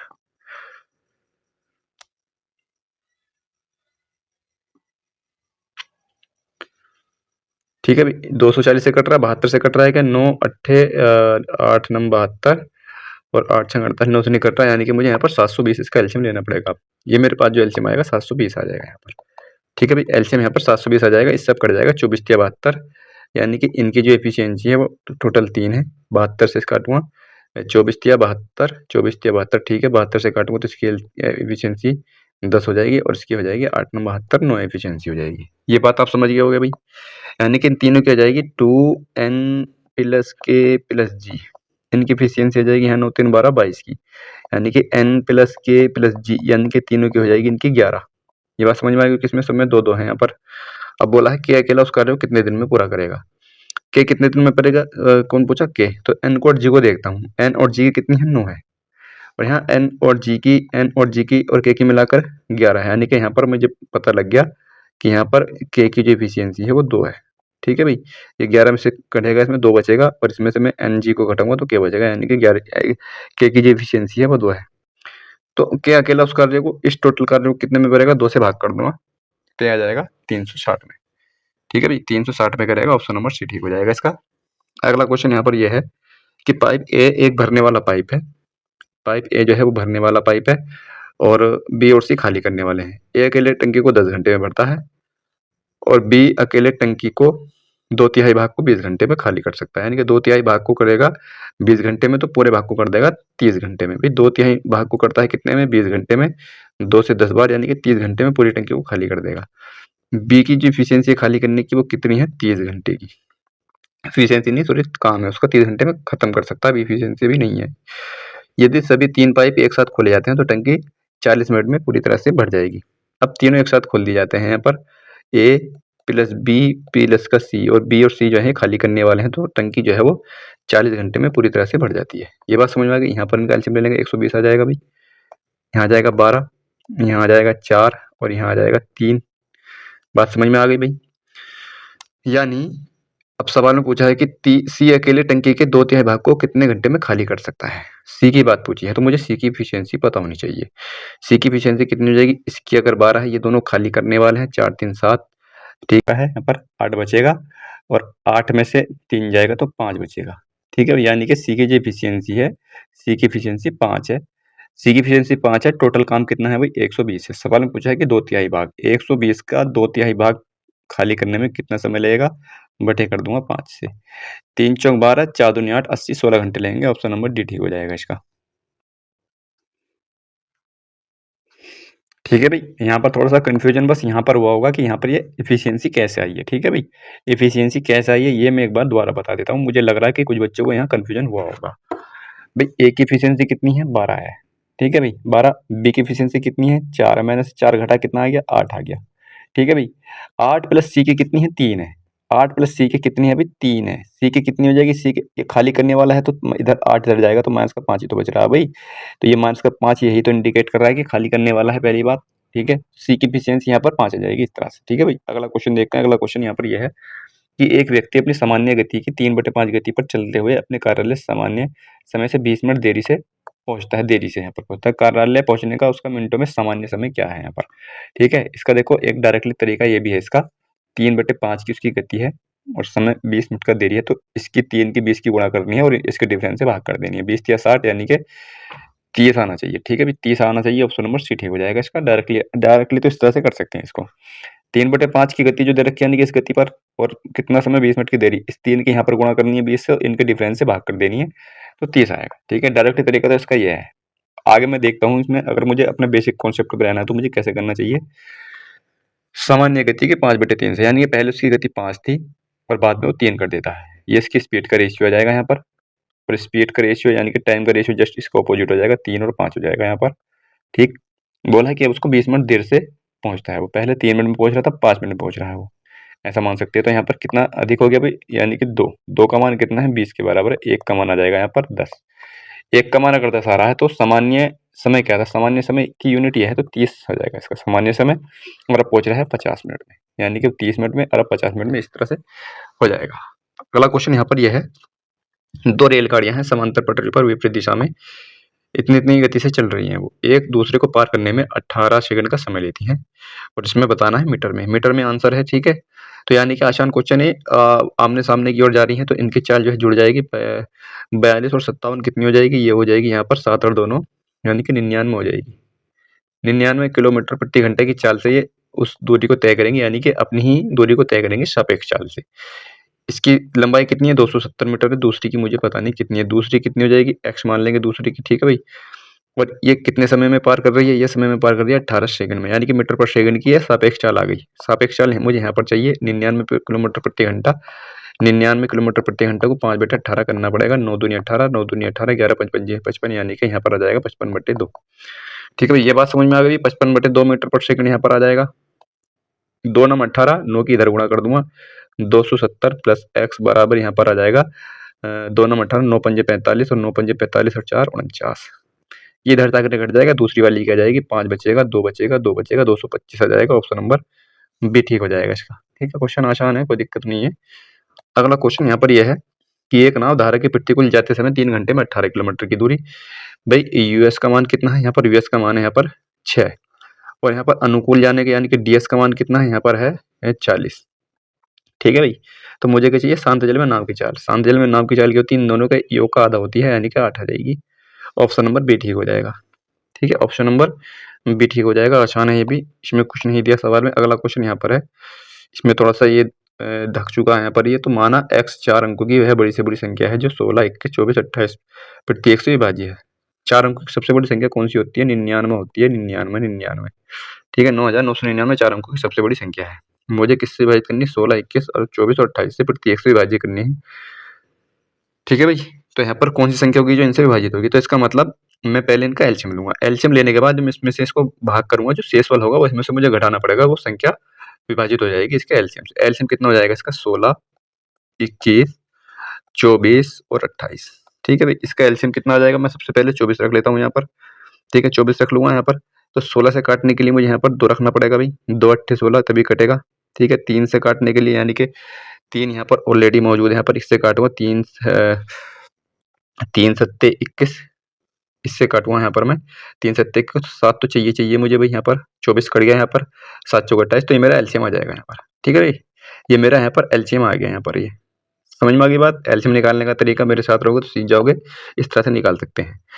तो यहाँ पर 24 गुणा, यहाँ पर ये एलसीएम आ गया मेरे पास, यानी कि 7 दूनी 14, 14 चौका 14 के बजाय 14 चौका 56 का 6 आ जाएगा, और 14 दूनी 28, 14 दूनी 28 और 5 आ जाएगा, 28 और 5 आ जाएगा 33। ठीक है, 336 इसका एलसीएम आ गया यहाँ पर। अब यहाँ पर 336 का एलसीएम आ गया, मुझे इस एलसीएम से इसको भाग करना पड़ेगा। इसके एलसीएम से मुझे इसको भाग करना पड़ेगा। 336 ये 999 है, मुझे इसको भाग करना पड़ेगा यहाँ पर 336 आ गया था। इससे मैं इसको भाग करता हूँ तो 336 से कितनी बार जा रहा है, 336 से 2 बार चला जाएगा। ये 2 बार चला जाएगा आराम से। 2 छंग 12 और 2 तिया 6 और 1 7 और 2 तिया 6 आ जाएगा। ठीक है भाई, तो यहाँ पर बचेगा 7 बचेगा, 2 बचेगा और यहाँ पर 3 बचेगा, 327 बच गया भाई। उतार लूंगा 9 ये वाला यहाँ पर। अब कितनी बार जा रहा है भाई यहाँ पर, ये अगर मैं देखता हूँ इसको 8 के 24 और 8 के 24, यानी कि 9 से भी देख सकता हूँ एक बार। 9 से कट जाएगा क्योंकि 10 से भाग दूंगा, 10 से गुणा करूंगा तो 3360 हो जाएगा। 9 से कटना चाहिए यहाँ पर, 9 से होना चाहिए। 9 से करके देख लेता हूँ यहाँ पर। 9 छंग 54 का 4 आ जाएगा, 9 तिया 27 और 5 आ जाएगा यहाँ पर। 32 का 2 हाथ से लेंगे 3 और 9 तिया 27, 27 और 2 हाथ से लेंगे 3 से 3 लगे थे ना भाई, तो यहाँ पर 30 आ जाएगा ये। तो यहाँ पर इसको घटाता हूँ तो ये 5 आ जाएगा, ये भी 5 आ जाएगा और यहाँ पर ये 2 आ जाएगा। 255 यहाँ पर शेषफल बच रहा है। यानी अगर मैं इस यानी कि इस 255 को इसमें से घटा दूं, 99 से इसमें से घटा दूं 255 को, तो बाकी की जो संख्या बचेगी ना, तो वो विभाजित हो जाएगी 336 से। अगर 336 होगी तो इनसे भी होगी। समझ में आ गई बात। अगर 336 होगी तो इनसे भी होगी अलग अलग। वो 255 क्यों घटाऊंगा, क्योंकि 255 इसमें कचरा भर दिया है फालतू का, इनसे विभाजित होने के लिए। तो यहाँ से घटाऊंगा, ये एक शेषफल बचा है ना, शेषफल वही होता है कि फालतू की चीजें। 9 में से 5 गया 4 बचेगा, ये भी 4 बचेगा यहाँ पर, ये 7 बचेगा और ये 9 बचेगा यहाँ पर। यानी कि 97 44 वो संख्या है जो इन सभी से विभाजित हो जाएगी, जो ऊपर दी हुई है 16, 21, 24। सवाल में क्या पूछा था, सवाल में पूछा था ये x के अंकों का योगफल, यानी कि इसके अंकों का योगफल बताना है। तो 9 7 हो जाएगा यहाँ पर 16, 4 20 4 24। ऑप्शन नंबर सी ठीक हो जाएगा, ऑप्शन नंबर सी। अगला क्वेश्चन यहाँ पर है कि यदि एक प्रतियोगी परीक्षा में सैम द्वारा प्राप्त अंक पीटर द्वारा प्राप्त अंकों से 19% कम है। सैम और पीटर, ये सैम के पीटर की, सैम द्वारा अंक जो है पीटर के द्वारा अंक के प्राप्त से 19% कम है। पीटर ने मान लिया 100 अंक प्राप्त करे हैं, तो सैम ने अंक कितने प्राप्त करे हैं, सैम ने अंक प्राप्त करे होंगे 81। ठीक है भाई, यहाँ पर ये कुछ ऐसा दे नहीं रखा इसमें कि इसमें से इससे काट दूं। ये बात समझ में आ गई। यानी कि पीटर ने अगर 100 अंक प्राप्त किए हैं तो सैम ने 81 अंक प्राप्त किए हैं। तो ज्ञात कीजिए कि पीटर द्वारा प्राप्त अंक सैम द्वारा प्राप्त अंक से कितने प्रतिशत अधिक है। यानी कि इससे कितने प्रतिशत अधिक है भाई, पीटर के कितने अधिक है, 19 अधिक है। किससे अधिक है, 81 से अधिक हो जाएंगे। गुणा आ जाऊंगा यहाँ पर 100 पे। यानी कि मुझे परसेंट में निकालना है यहाँ पर, और परसेंट इस तरह से दिया हुआ है। इतनी देर में अगर मैं ऑप्शन चेक करूँगा, इतनी देर में मैं यहाँ पर इसको कर सकता हूँ, ठीक है। यहाँ पर 81 से इसको भाग करूँगा तो 2 बार तो आसानी से जा रहा, यहाँ पर आ जाएगा 162, ठीक है। शेषफल बचेगा यहाँ पर 8 और यहाँ पर बच जाएँगे 2, 280 यहाँ पर आ जाएगा। अब मुझे लग रहा है कि यहाँ पर ये 3 बार जा सकता है, 3 अट्ठे 24, ठीक है, 4 अट्ठे बस 3 बार चला जाएगा। तो 23 के साथ कौन-सा ऑप्शन है? केवल एक ऑप्शन है, ऑप्शन नंबर डी, ठीक है। तो 23.46 इसका पूरा आ जाएगा, पूरे काटने की जरूरत है नहीं यहाँ पर। अगला क्वेश्चन ये है कि एक वृत्ताकार पार्क का जो क्षेत्रफल है वो इतना है 12,474 मीटर स्क्वायर। पार्क के चारों ओर 3.5 मीटर चौड़ा मार्ग है, मार्ग का क्षेत्रफल बताना है कितना होगा यहाँ पर। तो यहाँ पर देखो एक वृत्ताकार पार्क है, ये वृत्ताकार, देखो इसका मैं फॉर्मूला ही बता सकता हूँ, लेकिन फॉर्मूला मैं इसलिए नहीं बता रहा क्योंकि ये जो मार्ग का क्षेत्रफल होता है ये कभी वृत्त पर लगता है, कभी वर्ग पर लगता है, कभी आयत पर लगता है, ठीक है। तो यहाँ पर एक ही तरीके से करेंगे तो उसमें थोड़ा हम निपुण हो जाएंगे, तो आसानी से कर सकते हैं। फिर वृत्ताकार पार्क का क्षेत्रफल इतना, यानी कि वृत्ताकार दिया हुआ इसके चारों ओर जो है क्या है, एक रास्ता बना है, ये रास्ता हो गया। इस वाले का क्षेत्रफल लिया है छोटे वाले का, ये वाला वृत्ताकार पार्क का, इसके पार का यानी कि 3.5 मीटर का, 3.5 मीटर का एक यहाँ पर क्या है, चौड़ा मार्ग भी है। मार्ग का क्षेत्रफल बताना है इस वाले का क्षेत्रफल, ठीक है भाई। यानी कि अगर मैं इसकी त्रिज्या को r मान लूँ, इस वाले की त्रिज्या को r मान लूँ छोटी वाले की, तो इसका क्षेत्रफल क्या हो जाएगा, पाई r स्क्वायर बराबर आ जाएगा 12,474, ठीक है। यानी कि ये आ जाएगा 7/22 आ जाएगा यहाँ पर पाई से, यानी कि इस पाई को मैं इधर ले गया यहाँ पर। ये बात समझ में आ गई? 11 से आसानी से कट सकता है, 11 से काटूंगा इसको मैं, 11 एकम 11 आ जाएगा, और यहाँ पर बचेगा 1, 11 एकम 11, 11 तिहत्तर, 11 चौक 44, 11 दूनी 22, 2 से काटूंगा, 2 पंजे 10, 2 छंग 12, 2 सत्ते 14, 7 से यहाँ पर गुणा करूंगा, गुणा नहीं करनी है मुझे, 7 से इसको 7 अट्ठे 56, 7 एकम 7, ये इस तरह से रखना है। यानी कि मेरे पास आ जाएगा यहाँ पर 9 गुणा 7, यानी कि 9 सत्ते 63 आर का मान आ जाएगा। आर का मान 9 सत्ते 63 आ जाएगा, बात समझ गए भैया आप। आर का मान 7 नम 63 आ गया। अगर इसका मान 63 है तो इसका मान हो जाएगा यहाँ पर 66.5, ठीक है। बड़ी वाली का हो जाएगा 66.5 और छोटी वाली का हो जाएगा 63 यहाँ पर। तो मुझे बताना है मार्ग का क्षेत्रफल। मार्ग का क्षेत्रफल कैसे निकलेगा? बड़े वाले का क्षेत्रफल निकालना पड़ेगा, छोटे वाले के क्षेत्रफल को घटा दूंगा उसमें से, मुझे निकालना पड़ेगा इसका क्षेत्रफल अब, ठीक है भाई। यहाँ पर इसका मुझे क्षेत्रफल निकालना पड़ेगा बड़े वाले का। इतनी बात समझ में आ गई थी? बड़े वाले का क्षेत्रफल कितना हो जाएगा, पाई r स्क्वायर, यानी कि 22/7 और गुणा 66.5 और गुणा 66.5। अब यहाँ पर ये कैलकुलेशन करनी पड़ेगी और माइनस का मुझे घटाना पड़ेगा 12,474, ठीक है। इसमें से ये मुझे घटाना पड़ेगा यहाँ पर। देखो यहाँ पर कर सकते हैं, 7 से इसको काटूंगा तो 7 नम 63 आ जाएगा 3 और 7 पंजे 35, ठीक है भाई। इतनी बार कट जाएगा, यानी कि यहाँ पर 22 भी कॉमन आ रहा है। यहाँ पर एक 22 यहाँ पर कॉमन आ रहा है, मैं यहाँ से 22 कॉमन ले लूंगा और यहाँ से 22 कॉमन ले लूंगा तो 9.5 और गुणा 66.5 यहाँ पर बच रहा है, और 22 से इसको काटूंगा, कितनी बार जा रहा था भाई यहाँ पर, मैंने अभी पीछे काटा था यहाँ पर। एक बार इसको 22 से काटूंगा 12,474 को, तो 11 से काटूंगा एक बार, 11 दूनी 22 और 11 कम 11 आ जाएगा यहाँ पर, 11 कम 11, 11 कम 11, 11 33, 11 चौक 44, 2 से काटूंगा, 2 पंजे 10, 2 छंग 12, 567 आ रहा, ठीक है। 22 से अगर यहाँ पर मैं निकालू तो 567 आ जाएगा यहाँ पर ये, ठीक है। फिर से एक 7 को मना रहा है यहाँ पर, 22 गुणा 7 आ जाएगा भाई, 22 गुणा 7 आ जाएगा और यहाँ पर बचेगा 9.5, 9.5 और 7 से इसको काटूंगा तो 7 9 63, 9.5 यहाँ पर बचेगा और माइनस का 7 अट्ठे 56, 7 एकम 7 आ जाएगा यहाँ पर। अब मुझे 95 का वर्ग निकाल देना है यहाँ पर, यानी कि यहाँ से थोड़ी सी कैलकुलेशन करनी पड़ेगी इस सवाल में। यहाँ पर 95 का वर्ग निकालूंगा, 95 का वर्ग कितना आ जाएगा भाई यहाँ पर, 95 का वर्ग मैं निकालता हूँ तो ये आ जाएगा 5 पंजे 25, 9 पंजे 45, दूनी 90 और 2 92 का 2, 9 में 81, 81 और 9 आ जाएगा 90, ठीक है। यानी कि 90 25 आ जाएगा, पॉइंट लगेगा यहाँ पर, यानी कि 90 में से 25, 90.25 में से 81 घटाऊंगा तो मेरे पास आ जाएगा यहाँ पर, मेरे पास यहाँ पर 8.75 आना चाहिए भाई, 8.75, यानी कि 8.75 की, और मुझे 22 गुणा 7 ये मुझे करना पड़ेगा। 7 दूनी यार पॉइंट में भी इस तरह से नहीं दे रखा कि मैं इसको जो है यूनिट डिजिट से कर लूँ। यहाँ पर 8.75 गुणा 22 गुणा 7 ये मुझे करना पड़ेगा यहाँ पर। अब तो 7 पंजे 5 दूनी 10, एक अंदर चला जाएगा, यानी कि 7 सत्ते 49,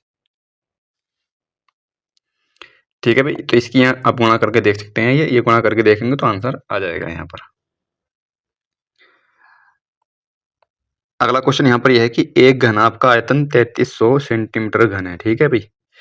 घनशमी है 3300, एक घनाभ का आयतन दिया हुआ है 3300, ठीक है। इसके अलावा घनाभ की लंबाई और चौड़ाई 37, इनका लंबाई का और चौड़ाई का योग दिया हुआ है 37, और इनकी लंबाई और चौड़ाई का अंतर दिया हुआ है। लंबाई और चौड़ाई का अंतर दिया हुआ है, एल माइनस बी का मान दिया हुआ है यहाँ पर 13 सेंटीमीटर का यहाँ पर। ठीक है, तो यहाँ पर 12 का मान कितना हो जाएगा, 12 का मान यहाँ पर आ जाएगा 50 आ जाएगा, यानी कि एल जो है 25 हो जाएगी, लंबाई 25 है और चौड़ाई जो हो जाएगी वो 12 हो जाएगी। ठीक है, चौड़ाई 12 हो जाएगी और लंबाई ये हो जाएगी, एक चीज और बची ऊंचाई, तो घनाभ की ऊंचाई निकल जाएगी यहाँ पर, यानी कि 25 गुणा 12 और गुणा h बराबर कितना होता है 3300 हो जाएगा भाई, 3300 हो जाएगा। 25 से इसको काटूंगा, 25 कम 25, 25 या 75, 25 दूनी 50, 12 कम 12, 12 कम 12, 11 सेंटीमीटर आ जाएगी क्या, ऑप्शन नंबर सी ठीक हो जाएगा इसका। ठीक है भाई, ऑप्शन नंबर सी ठीक हो जाएगा। अगला क्वेश्चन यहाँ पर यह है कि एक लंबवृत्तीय बेलन का वक्रपृष्ठ क्षेत्रफल 19.5 मीटर स्क्वायर है, यानी कि लंबवृत्तीय बेलन का वक्रपृष्ठ क्या होता है भाई 2 पाई आर एच होता है। ठीक है, ये कितना है दिया 19.5 दिया हुआ है यहाँ पर। इसके अलावा इसका आयतन दिया हुआ है, आयतन दिया हुआ है यहाँ पर pi R square H, pi R square दिया हुआ है 39। ठीक है, तो बोला है इसकी त्रिज्या कितनी होगी, त्रिज्या इसकी उससे भाग कर दूंगा अभी मैं यहाँ पर, इससे भाग करूंगा इस वाले को, यानी कि यहाँ पर मैं भाग करूंगा पाई आर स्क्वायर एच को भाग करूंगा यहाँ पर 2 पाई आर एच से। ठीक है, यानी कि 39 को भाग करूंगा 19.5 से। ये बात समझ में आ गई भाई, डायरेक्ट भी कट सकता था। ठीक है, तो यहाँ पर देखो पाई से पाई कट जाएगा, एच से एच कट जाएगा, आर से आर कट जाएगा, यानी कि आर बटे 2 बचेगा यहाँ पर, केवल आर बटे 2 बचेगा। यहाँ पर इस पॉइंट को हटाऊंगा, ऊपर चला जाएगा यहाँ पर 5 से 100 इसमें मुझे लग रहा है कि 2 बार जाएगा, यहाँ से 2 बार चला जाएगा यहाँ पर, यानी कि 2 पंजे 2 नंबर। ठीक है, 2 बार चला जाएगा, यानी कि आर का मान आ जाएगा यहाँ पर 4, आर का मान 4 आ जाएगा क्या भाई, ऑप्शन नंबर डी ठीक हो जाएगा इसका। अगला क्वेश्चन यहाँ पर यह है कि तालिका दे रखी है यहाँ पर 18 वर्ष से कम आयु के 18 वर्ष से कम आयु के विद्यार्थियों और 18 वर्ष से या उससे अधिक आयु के विद्यार्थियों की संख्या का अनुपात बताना है। 18 वर्ष से कम की आयु के यहाँ से हैं, ये 12 18 कितने हो जाएंगे भाई 30 हो जाएंगे, 14 और 26 ये हो जाएंगे यहाँ पर 14 और 26 40 हो जाएंगे यहाँ पर, 12 और 18 यहाँ पर 30 हो जाएंगे, यानी कि टोटल सॉरी यहाँ पर पूछा है कि 18 से कम, 18 से कम हो जाएंगे यहाँ पर, 18 से कम यहाँ से ही है इस जगह से, ये 18 से कम यहाँ से है इधर को, ये तो 70 हो जाएंगे यहाँ पर 18 से कम। इसके अलावा अगर देखें कि 18 वर्ष से 18 वर्ष से अधिक कितने हो जाएंगे, 17 और 7 कितने होते हैं भाई 24 होते हैं, यानी कि 70 का और 24 का रेशियो चाहिए मुझे, इनके तो अनुपात पूछा है, तो यहाँ पर आ जाएगा 2 से काटूंगा तो 35 बार आ जाएगा, ऑप्शन नंबर डी ठीक हो जाएगा इसका। अगला क्वेश्चन यहाँ पर यह है कि एक पासे को 150 बार फेंका जाता है, जिसके परिणामों 1 2 3 4 5 और 6 की बारंबारता निम्नलिखित में दी गई है, पासे पर आने वाली संख्या कितनी बार अभाज्य संख्या होती है।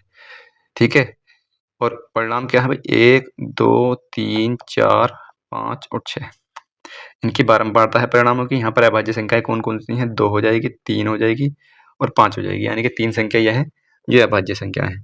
तो 3 की बारंबारता कितनी है 33 है भाई, 3 की 33 हो जाएगी, 2 की कितनी है 43 हो जाएगी भाई, और 5 की कितनी है 10 हो जाएगी।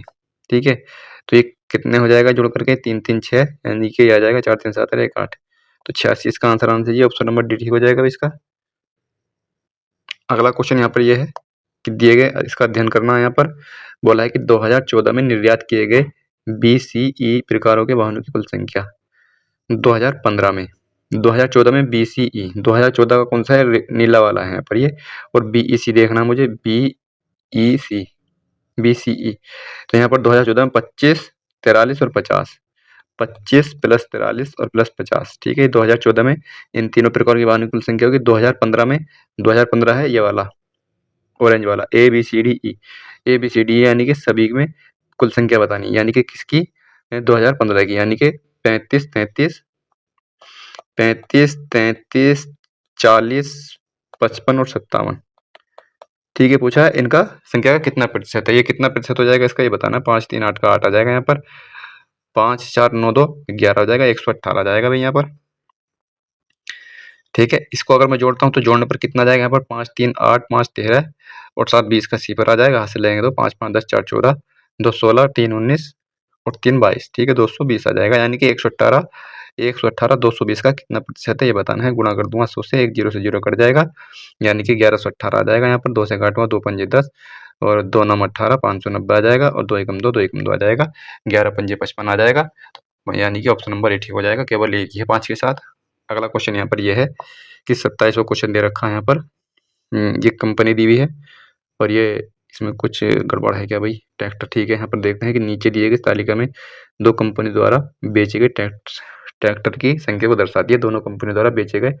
हाँ ठीक है, यहाँ से क्वेश्चन ये दिया हुआ है कि दोनों कंपनी द्वारा बेचे गए ट्रैक्टर T5 ये वाला है। कंपनी P और Q द्वारा कितने बेचे गए हैं? 260 बेचे गए हैं भाई। ठीक है, 260 बोला है। दोनों कंपनी द्वारा बेचे गए ट्रैक्टर 2 की संख्या, ट्रैक्टर 2 40 50 यानी कि 90 हो जाएगा यहाँ पर। से कितने प्रतिशत अधिक है भाई? यहाँ से इसमें अधिक कितनी है यहाँ पर ये? तो ये यहाँ पर अधिक है। ठीक है, देखो हालांकि इसमें से घटाकर भी कर सकते हैं और इसमें रेशियो भी लेकर भी कर सकते हैं, यानी कि 26-9 का रेशियो भी ले सकते हैं यहाँ पर। ठीक है, अब भी आसान हो जाएगा यहाँ पर। ठीक है, कितना अधिक है? 17 अधिक है। किससे? किससे भाई? 9 से अधिक है, तो 9 बटे गुणा कर देंगे यहाँ पर 100। ठीक है, तो 1700 बटे 9 आ जाएगा यहाँ पर। ये 1700 बटे 9 आ जाएगा, तो ये भी परसेंट में पूरा पूरा दे रखा है यहाँ पर। तो इसको निकालूंगा तो 9 एकम 9 आ जाएगा एक यहाँ पर, 8 बचेंगे, 9 अट्ठे 72 बचेगा यहाँ पर। तो ऑप्शन नंबर ए ही चला जाएगा, ऑप्शन नंबर डी ठीक हो जाएगा। ये 1.8 के साथ जाएगा ये। अगला क्वेश्चन यहाँ, तो ये क्वेश्चन दे रखा है यहाँ पर। K1 में जो है सभी 5 स्कूलों में पुरुषों की संख्या, K2 जो है सभी 5 स्कूलों में महिलाओं की संख्या, K1 माइनस K2 का मान बताना है, यानी कि नीले वालों को जोड़ना है और ऑरेंज वालों को जोड़ करके घटा देना है। बस यही इसमें डिफरेंस पूछा है, कुछ ज़्यादा इसमें है नहीं। अगला क्वेश्चन यहाँ पर यह है, चेतन और विपुल नामक 2 मित्रों की मासिक आय 5-7 के अनुपात में और प्रत्येक महीने 96,000 की बचत करता है। यदि उनके मासिक व्यय का अनुपात 1:3 है, तो चेतन की आय बतानी है। यहाँ पर यह आसान क्वेश्चन है। 5-7 और 1:3 का रेशियो लेंगे यहाँ पर। यहाँ पर 96,000 दोनों बराबर बचा रहे हैं भाई यहाँ पर। ठीक है, 96,000 बचा रहे हैं। इनका यहाँ पर हम लेंगे क्रॉस मल्टीप्लाई, 3 पंजे 15, 7 एकम 7 आ जाएगा। 3 की इसकी गुणा करेंगे, यानी कि इनका डिफरेंस लेंगे तो 3 में से यहाँ पर कितना 2 घटा और 96 से गुणा कर देंगे। यहाँ पर 2 गुणा 96,000 इनका डिफरेंस आ जाएगा। ठीक है भाई, यानी कि यहाँ 14 का मान जो है किसके बराबर है? 14 का मान इसके बराबर है। 1 का मान किसके बराबर हो जाएगा भाई? 2 सत्ते 14, 7 से जोड़ूंगा, 7 एकम 7 नहीं कट रहा है यहाँ पर ये, और यहाँ पर ये इसका पॉइंट भी, तो यहाँ पर जो आना था 1 सत्ते 7 आना था यहाँ पर। ठीक है, ये थोड़ा सा गड़बड़ हो गई यहाँ पर, 1 सत्ते 7 आता, तो यहाँ पर जो डिफरेंस है वो 8 का है। ठीक है, यहाँ पर जो डिफरेंस है वो 8 का है, 8 का मान निकालना है। 2 चौक 8, 4 का मान हो जाएगा 96,000, 1 का मान आ जाएगा यहाँ पर 4 दूनी 8, 4 चौक 16, 1 का मान यहाँ पर 24,000 आ जाएगा भाई। सवाल में पूछा है किसकी भाई? चेतन की। चेतन कौन है इसमें? पहला वाला है। चेतन की पूछिए ना यहाँ पे, चेतन की पूछिए। चेतन पहला वाला है, 5 से गुणा कर देंगे, 24 पंजे 120 आ जाएगा, 24 पंजे 120, 1,20,000 आ जाएगी। ऑप्शन कट गए हैं, अंदर देख लेंगे। ठीक है, तो ये ऑप्शन नंबर इसमें दे रखा है यहाँ पर, ऑप्शन नंबर ए ठीक हो जाएगा इसका। ईसा एक निश्चित कार्य को 20 दिन में कर सकती है। ईसा जो है 20 दिन में कर सकती है। ईसा और स्मृति, ईसा है और स्मृति है वो मिलकर के करती है 16 दिन में। ईसा, स्मृति और अश्लेषा, ईसा, स्मृति और अश्लेषा ये करते हैं 8 दिन में। ठीक है भाई, तो ईसा अश्लेषा मिलकर उस काम को कितने दिन में करेंगे? यहाँ पर इनका एल्शियम ले लेंगे यहाँ पर। ठीक है भाई, एल्शियम ले लेंगे यहाँ पर, कोई दिक्कत। एल्शियम कितना जाएगा यहाँ पर इसका? 16 पंजे 80 आ जाएगा भाई, 20 चौक 80, 20 चौक 80, 16 पंजे 80 और 8 दही 80 आ जाएगा, यहाँ पर 10 आ जाएगा। यानी कि यहाँ से ईसा और स्मृति की 5 है, ईसा स्मृति की और इसकी 10 है, तो यानी कि अश्लेषा की आ जाएगी 5, अश्लेषा की 5 आ जाएगी। समझिए भाई आगे भी बात, 5 और 5 मिलकर के तभी यहाँ पर ये 10 बन रही है क्या? ठीक है भाई, यहाँ पर अश्लेषा की आ जाएगी यहाँ पर कितनी? 5 आ जाएगी। और किसी ईसा की और अश्लेषा की पूछी, अश्लेषा की कितनी है? 4 है यहाँ पर। पूछा है कि दोनों मिलकर कितने में करेंगी? टोटल 80 काम है और इनकी एफिशिएंसी हो जाएगी 9 की। 80 बटे 9 ऑप्शन नंबर भी ठीक हो जाएगा इसका। अगला क्वेश्चन यहाँ पर ये है, ये रीजनिंग के क्वेश्चन शुरू हो गए हैं यहाँ पर। ठीक है, इसमें 30 क्वेश्चन जो है वो मैथ के हैं, बाकी 10 क्वेश्चन रीजनिंग के निकल रहे हैं इसमें। तो यहाँ पर इसमें मिरर रखा हुआ है ये, तो ये बताना है कि कैसा प्रतिबिंब बनेगा।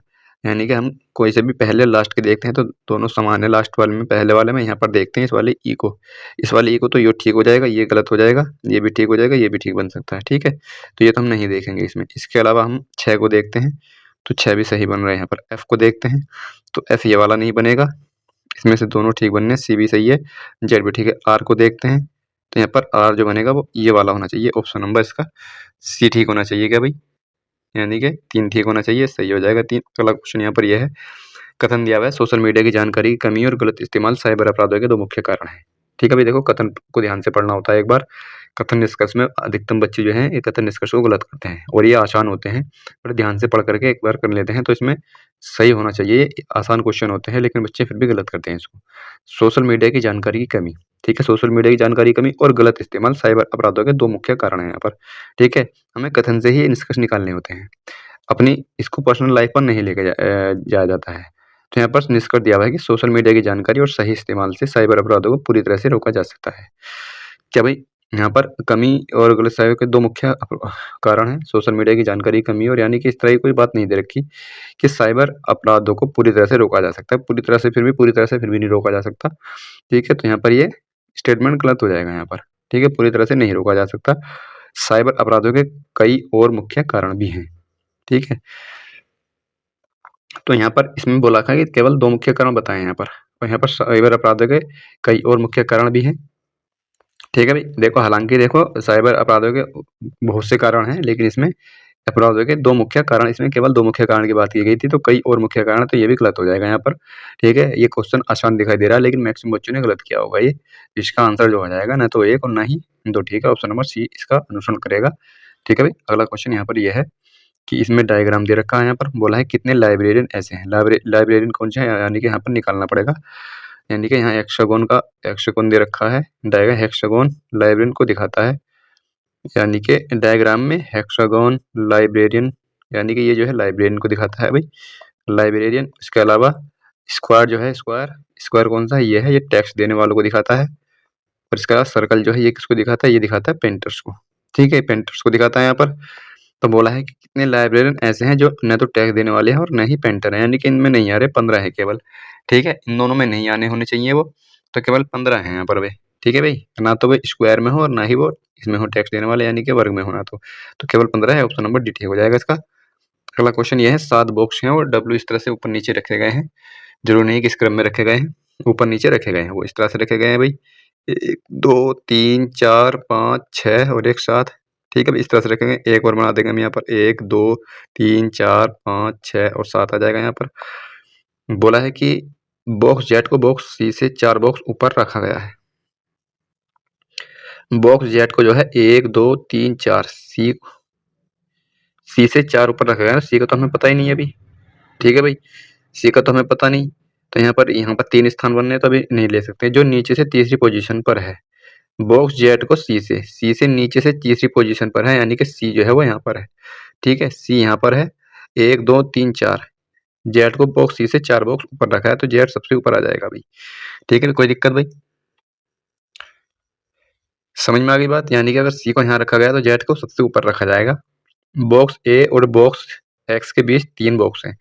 बॉक्स ए बोला है बॉक्स ए और बॉक्स एक्स के बीच 3 बॉक्स हैं, तो यहाँ पर अभी नहीं पता लग रहा हमें कहीं भी, यहाँ पर बॉक्स एक्स सबसे निचले वाली पोजीशन पर है, ठीक है? यानी कि बॉक्स एक्स जो है सबसे निचले वाली पोजीशन पर यहाँ आ जाएगा। कोई दिक्कत भाई? अब यहाँ पर पिछले लाइन में जाते हैं, तो ए और एक्स के बीच में 3 बॉक्स हैं, 1 2 3, यानी कि ए यहाँ पर हो जाएगा, ठीक? आगे पढ़ते हैं, आगे बोला है और बॉक्स ए के नीचे है, बॉक्स ए के नीचे है, क्या बोला है यहाँ पर? बॉक्स एक्स सबसे नीचे वाली पोजीशन पर है और बॉक्स ए के नीचे है, ठीक है? ए के नीचे है, तो ए के जाहिर सी बात है, ए के नीचे तो रहेगा ही यहाँ पर वो। अब आगे बोला है कि बॉक्स डब्ल्यू को बॉक्स एक्स के बगल में नहीं रखा गया है, यानी कि बॉक्स डब्ल्यू को बॉक्स एक्स के बगल में नहीं रखा गया है, यानी कि यहाँ पर डब्ल्यू को नहीं रखा गया है इस वाली पोजीशन पर, नीचे यहाँ पर डब्ल्यू का स्थान या तो ये है या ये है यहाँ पर, तो एक जगह डब्ल्यू को यहाँ बिठा देंगे और एक जगह डब्ल्यू को यहाँ बिठा देंगे, ठीक है? 2 स्थान ये डब्ल्यू के लिए बच रहे थे, ठीक है? बोला है आगे कि बॉक्स वाई को बॉक्स डब्ल्यू के नीचे रखा गया है, बॉक्स वाई को डब्ल्यू के नीचे रखा गया है, ठीक है? तो डब्ल्यू के नीचे रखा गया है, तो डब्ल्यू का या तो वाई का स्थान, यानी कि यही होना चाहिए भाई, वाई का स्थान यही होना चाहिए। बचा अब एक स्थान, बॉक्स बी को सी के ऊपर किसी भी पोजीशन पर नहीं रखा गया है, यानी कि बी का स्थान यही बच रहा है यहाँ पर। देखो कितना सटीक बैठा है यहाँ पर, ये गलत हो जाएगा, ये यहाँ पर हमारा बैठ चुका है यहाँ पर ये, ठीक है भाई? ये यहाँ पर बैठ चुका है। बोला है कि बॉक्स बी के नीचे कितने बॉक्स रखे हैं? बॉक्स बी के नीचे कितने बॉक्स रखे हैं भाई? बी के नीचे, तो बी के नीचे तो केवल एक ही रखा है भाई, केवल एक्स रखा है, ऑप्शन नंबर सी ठीक हो जाएगा इसका, ठीक है भाई? अगला क्वेश्चन यहाँ पर यह है, उस ऑप्शन को चुने जो तीसरे टर्म से उसी आधार पर संबंधित है जिस आधार पर दूसरा टर्म पहले से संबंधित है। तो इलेक्ट्रिक करंट जो है वो एम्पियर को दर्शाएगा भाई, एम्पियर जो होती है वो इलेक्ट्रिक करंट की मात्रक होता है, और थर्मोडायनेमिक तापमान इसका मात्रक क्या होगा? इसका मात्रक हो जाएगा केल्विन, ऑप्शन नंबर भी ठीक हो जाएगा, केल्विन होता है भाई तापमान का, ठीक है? ये तो नहीं होंगे भाई, ठीक? अगला क्वेश्चन यहाँ पर यह है कि नीचे दी गई प्रत्येक संख्या को देखें, उसके बाद प्रश्न का उत्तर देना है। ऐसे कितने नंबर है जिनमें से हर एक ठीक पहले एक सिंबल हो और ठीक बाद में एक नंबर हो? ऐसे कितने नंबर हैं, यानी कि एक नंबर होना चाहिए और के ठीक पहले एक सिंबल हो, यानी कि यहाँ पर एक सिंबल होना चाहिए, साइन होना चाहिए, ठीक बाद में भी एक नंबर हो और बाद में भी एक यहाँ पर ये नंबर की बात कर रहा है यहाँ पर, यानी कि 2 नंबर एक साथ आने चाहिए और पहले एक सिंबल होना चाहिए। ये पूछ रहा है, ये इसमें कंडीशन बनेगी यहाँ पर, ठीक है भाई। तो यहाँ पर कितने ऐसे नंबर हैं जो एक साथ में हैं, बैठे हुए हैं, यानी कितनी संख्या है, एक तो ये हो गई और इससे पहले सिंबल भी है यहाँ पर, ठीक। एक तो हो जाएगा यहाँ पर ये, एक ये हो गया, इससे पहले भी सिंबल है और कोई 2 साथ में है। एक यहाँ पर ये हो गया, इससे पहले भी सिंबल है, तो इसका मतलब 3 आंसर ठीक हो जाएगा इसका, 3 आएगा, ठीक है। ऑप्शन से कट गए हैं तो इसमें 3 आएगा। अगला क्वेश्चन यहाँ पर यह है कि नीचे दिए गए समीकरणों को सही करने के लिए इन 2 चिन्हों को आपस में बदला जाना चाहिए। तो इस तरह के क्वेश्चन बहुत अधिक आते हैं भाई, इन क्वेश्चनों की प्रैक्टिस कर लो अच्छे से यहाँ पर, ठीक है। ये भाग है प्लस का निशान है, पहले को बदल के देख लें, यहाँ चारों बदल के देखने पड़ते हैं। पहले भाग को और प्लस को, मैं भाग को प्लस को बदलता हूँ तो प्लस की जगह भाग रखना पड़ेगा, तो भाग 17 से कट रहा है कि 17 दूनी 34, 17 दूनी 34 और 17 सत्ते 119 कट सकता है पर, यानी कि पहला हो सकता है मेरा। तो इससे मैं काटूंगा, यानी कि यहाँ पर मुझे भाग रखना पड़ेगा 459, प्लस की जगह भाग रखना पड़ेगा 17 और गुणा यहाँ पर ये 12 आ जाएगा और यहाँ पर प्लस रखना पड़ेगा 72 माइनस 47 आ जाएगा, क्या 349 आ रहा है भाई ये। 17 दूनी 34 और 17 सत्ते 119 गुणा 12 आ जाएगा, प्लस का यहाँ पर आ जाएगा 12 में से 7 जाएगा 5 बचेगा और यहाँ पर 2 बचेगा 25 आ जाएगा यहाँ पर। 12 सत्ते 84 का 4 आ जाएगा और 12 दूनी 24 और 8 32 आ जाएगा, 324 और 325 आ जाएगा 349, यानी कि पहला ही ठीक हो जाएगा इसका। अगला क्वेश्चन यहाँ पर यह है कि उस आकृति को चुनें जो निम्नलिखित आकृति श्रृंखला में अगली आएगी, ठीक है भाई। तो इसमें हमें देखो क्रम देखना होता है कि किस तरह से क्रम चल रहा है यहाँ पर। देखो यहाँ अगर मैं यहाँ पर देखूँ, ये भाग का निशान है, प्लस का निशान है, ये नीचे खिसक रहा है और यहाँ पर आने के बाद ये फिर बीच में चला जाता है, यहाँ पर आने के बीच में चलेगा, ये भी बीच में आ जाएगा, ये भी बीच में आ रहा है, ये भी बीच में आ रहा है, यानी कि यहाँ पर जाना चाहिए वो मेरे पास वर्ग आना चाहिए बीच में, जो कि केवल एक ही ऑप्शन में है, ऑप्शन नंबर 3 में। यही मेरा ठीक हो जाएगा और मुझे कुछ देखने की जरूरत नहीं है यहाँ पर कि और किस तरह से बन रहा है यहाँ पर, ठीक है। अगला क्वेश्चन यहाँ पर यह है कि कुछ बेट कुर्सियां हैं, कुछ बेट, बेट क्या होता है भाई, कुछ बेट है यहाँ पर, ये कुर्सियां हैं, कुछ बेट कुर्सियां यहाँ पर कुर्सी हो जाएंगी, चेयर हो जाएंगी भाई। इसके अलावा सभी बेट बकरियां हैं, जो सभी बेट हैं वो बकरियां हैं, ठीक है, सभी बेट बकरियां हैं। सभी कुर्सियां टी शर्ट हैं, जो सभी कुर्सियां हैं वो टी शर्ट है यहाँ पर, ठीक है। ये बात समझ में आ गई। अब इसमें निष्कर्ष बताने हैं। कुछ बकरियां टी शर्ट हैं, कुछ बकरियां टी शर्ट हैं, बिल्कुल ठीक है, पहला ठीक हो रहा है, पहला निकल जाएगा, कहाँ है ये, पहला सही है जाएगा। सभी बेट टी शर्ट हैं, सभी बेट टी शर्ट तो नहीं होंगी, ठीक है, ये गलत हो जाएगा यहाँ पर। कुछ कुर्सियां बकरियां हैं, कुछ कुर्सियां बकरियां भी हैं, ऑप्शन नंबर ये भी, यानी कि इसमें निकल रहा है यहाँ पर 1 और 3, ठीक है भाई, इसमें 1 और 3 निकल रहा है, तो इसका आंसर हो जाएगा ऑप्शन नंबर सी, ठीक हो जाएगा, 1 और 3 दोनों निकल करते हैं यहाँ पर। अगला क्वेश्चन यहाँ पर ये है, आखिरी क्वेश्चन है भाई यहाँ पर, देखो ये इसका 17 फरवरी 2013 को रविवार था, ठीक है भाई। तो मैंने कल इस तरह के क्वेश्चन बताए थे, तो यहाँ पर देखो याद होना चाहिए 17 फरवरी, यानी कि फरवरी की बात की गई, तो यहाँ पर ये लीप वर्ड नहीं है, तो 17 फरवरी 17 और फरवरी का कोड हो जाएगा यहाँ पर 3 हो जाएगा फरवरी का। इसके अलावा 13 को 3 से 4 से काटूंगा, 13 रखूंगा पहले और 4 तिया 12 आ जाएगा और 2000 का कोड आ जाएगा 6, ठीक है। यहाँ पर आ जाएगा 17 3 20 और 1 21 पूरा कट जाएगा, यहाँ पर 12 3 15, यानी कि यहाँ पर 7 आ जाएगा, पूरा पूरा कट रहा है यहाँ पर, पूरा पूरा कट रहा है, यानी कि यहाँ पर 0 आ जाएगा, ठीक है। 0 या 7 किसको इंडिकेट करता है, शनिवार को इंडिकेट करता है भाई, ठीक है, शनिवार को इंडिकेट करता है, यानी कि यहाँ पर जो रविवार दे रखा है ये एक कम दे रखा है, एक कम दे रखा है यहाँ पर, ठीक है। तो मुझे 17 फरवरी 2015 को निकाल करके एक कम कर देना है बस, 17 फरवरी 2015 को, ठीक है। तो 17 फरवरी निकालूंगा यहाँ पर, सेम वे रखूंगा और मुझे 2015 की तो यहाँ पर 15 रखूंगा और 4 तिया 12 3 ही रखूंगा यहाँ पर 6 आ जाएगा, यानी कि कुल मिलाकर के यहाँ केवल ये 2 फालतू है, केवल यहाँ पर ये 2 फालतू है, तो मेरे पास जो शेषफल बचेगा वो 2 बचेगा, 2 शेषफल बचेगा, एक घटाऊंगा एक रखूंगा और एक किसको इंडिकेट करता है, एक करता है रविवार को इंडिकेट, ठीक है भाई, एक करता है रविवार को इंडिकेट, तो इसका आंसर होना चाहिए, ठीक है भाई। तो यहाँ पर ये थोड़ा सा गड़बड़ हो गया, रविवार ये मैंने कहा, यहाँ पर ये मैंने एक बढ़ना नहीं था, बढ़ रहा था यहाँ पर, घट नहीं रहा था यहाँ पर, ये शनिवार से रविवार तो बढ़ता है ना, घट तो ही रहा था यहाँ पर, यानी कि एक बढ़ रहा था यहाँ पर ये, तो मैं यहाँ पर भी एक बढ़ा दूंगा यहाँ पर, यानी कि यहाँ पर क्या आया था भाई, यहाँ पर आया था शेषफल 2 आया था यहाँ पर, ठीक है, शेषफल 2 आया था ना यहाँ पर, तो शेषफल 2 में को एक बढ़ाना, मुझे घटाना नहीं है, तो यहाँ पर 3 आ जाएगा, 3 किसको इंडिकेट करता है, मंगलवार को, ठीक है, 3 मंगलवार को इंडिकेट करता है, तो इसका आंसर हो जाएगा ऑप्शन नंबर सी। हालाँकि देखो इस तरह से भी कर सकते हैं, दूसरा तरीका इसका आसान और भी है, लेकिन ये तरीका जो मैंने बताया ये पता होना चाहिए ये, क्योंकि इसमें सन दूर-दूर आ सकते हैं, 2013 भी आ सकता है और 13 के साथ-साथ यहाँ 2025 भी दे सकता था, ठीक है भाई? इस तरह से भी दे सकता था या फिर अलग भी दे सकता था कुछ, तो ये तरीका हमें पता होना चाहिए। भाई यहाँ पर 2013 से ये सामान्य वर्ष है, सामान्य वर्ष में पहले भी 1 बढ़ेगा फिर बाद में भी 1 बढ़ेगा, ठीक है? वो भी अगला भी सामान्य वर्ष होगा, दोनों में 1-1 दिन बढ़ेगा यानी कि 2 की वृद्धि हो जाएगी। रविवार से 2 की वृद्धि करेंगे तो क्या आएगा? मंगल ही तो आएगा। दूसरा तरीका इसका ये भी है, ठीक है? मैंने पहला तरीका इसलिए बताया ताकि हमें प्रैक्टिस हो जाए उसकी भी।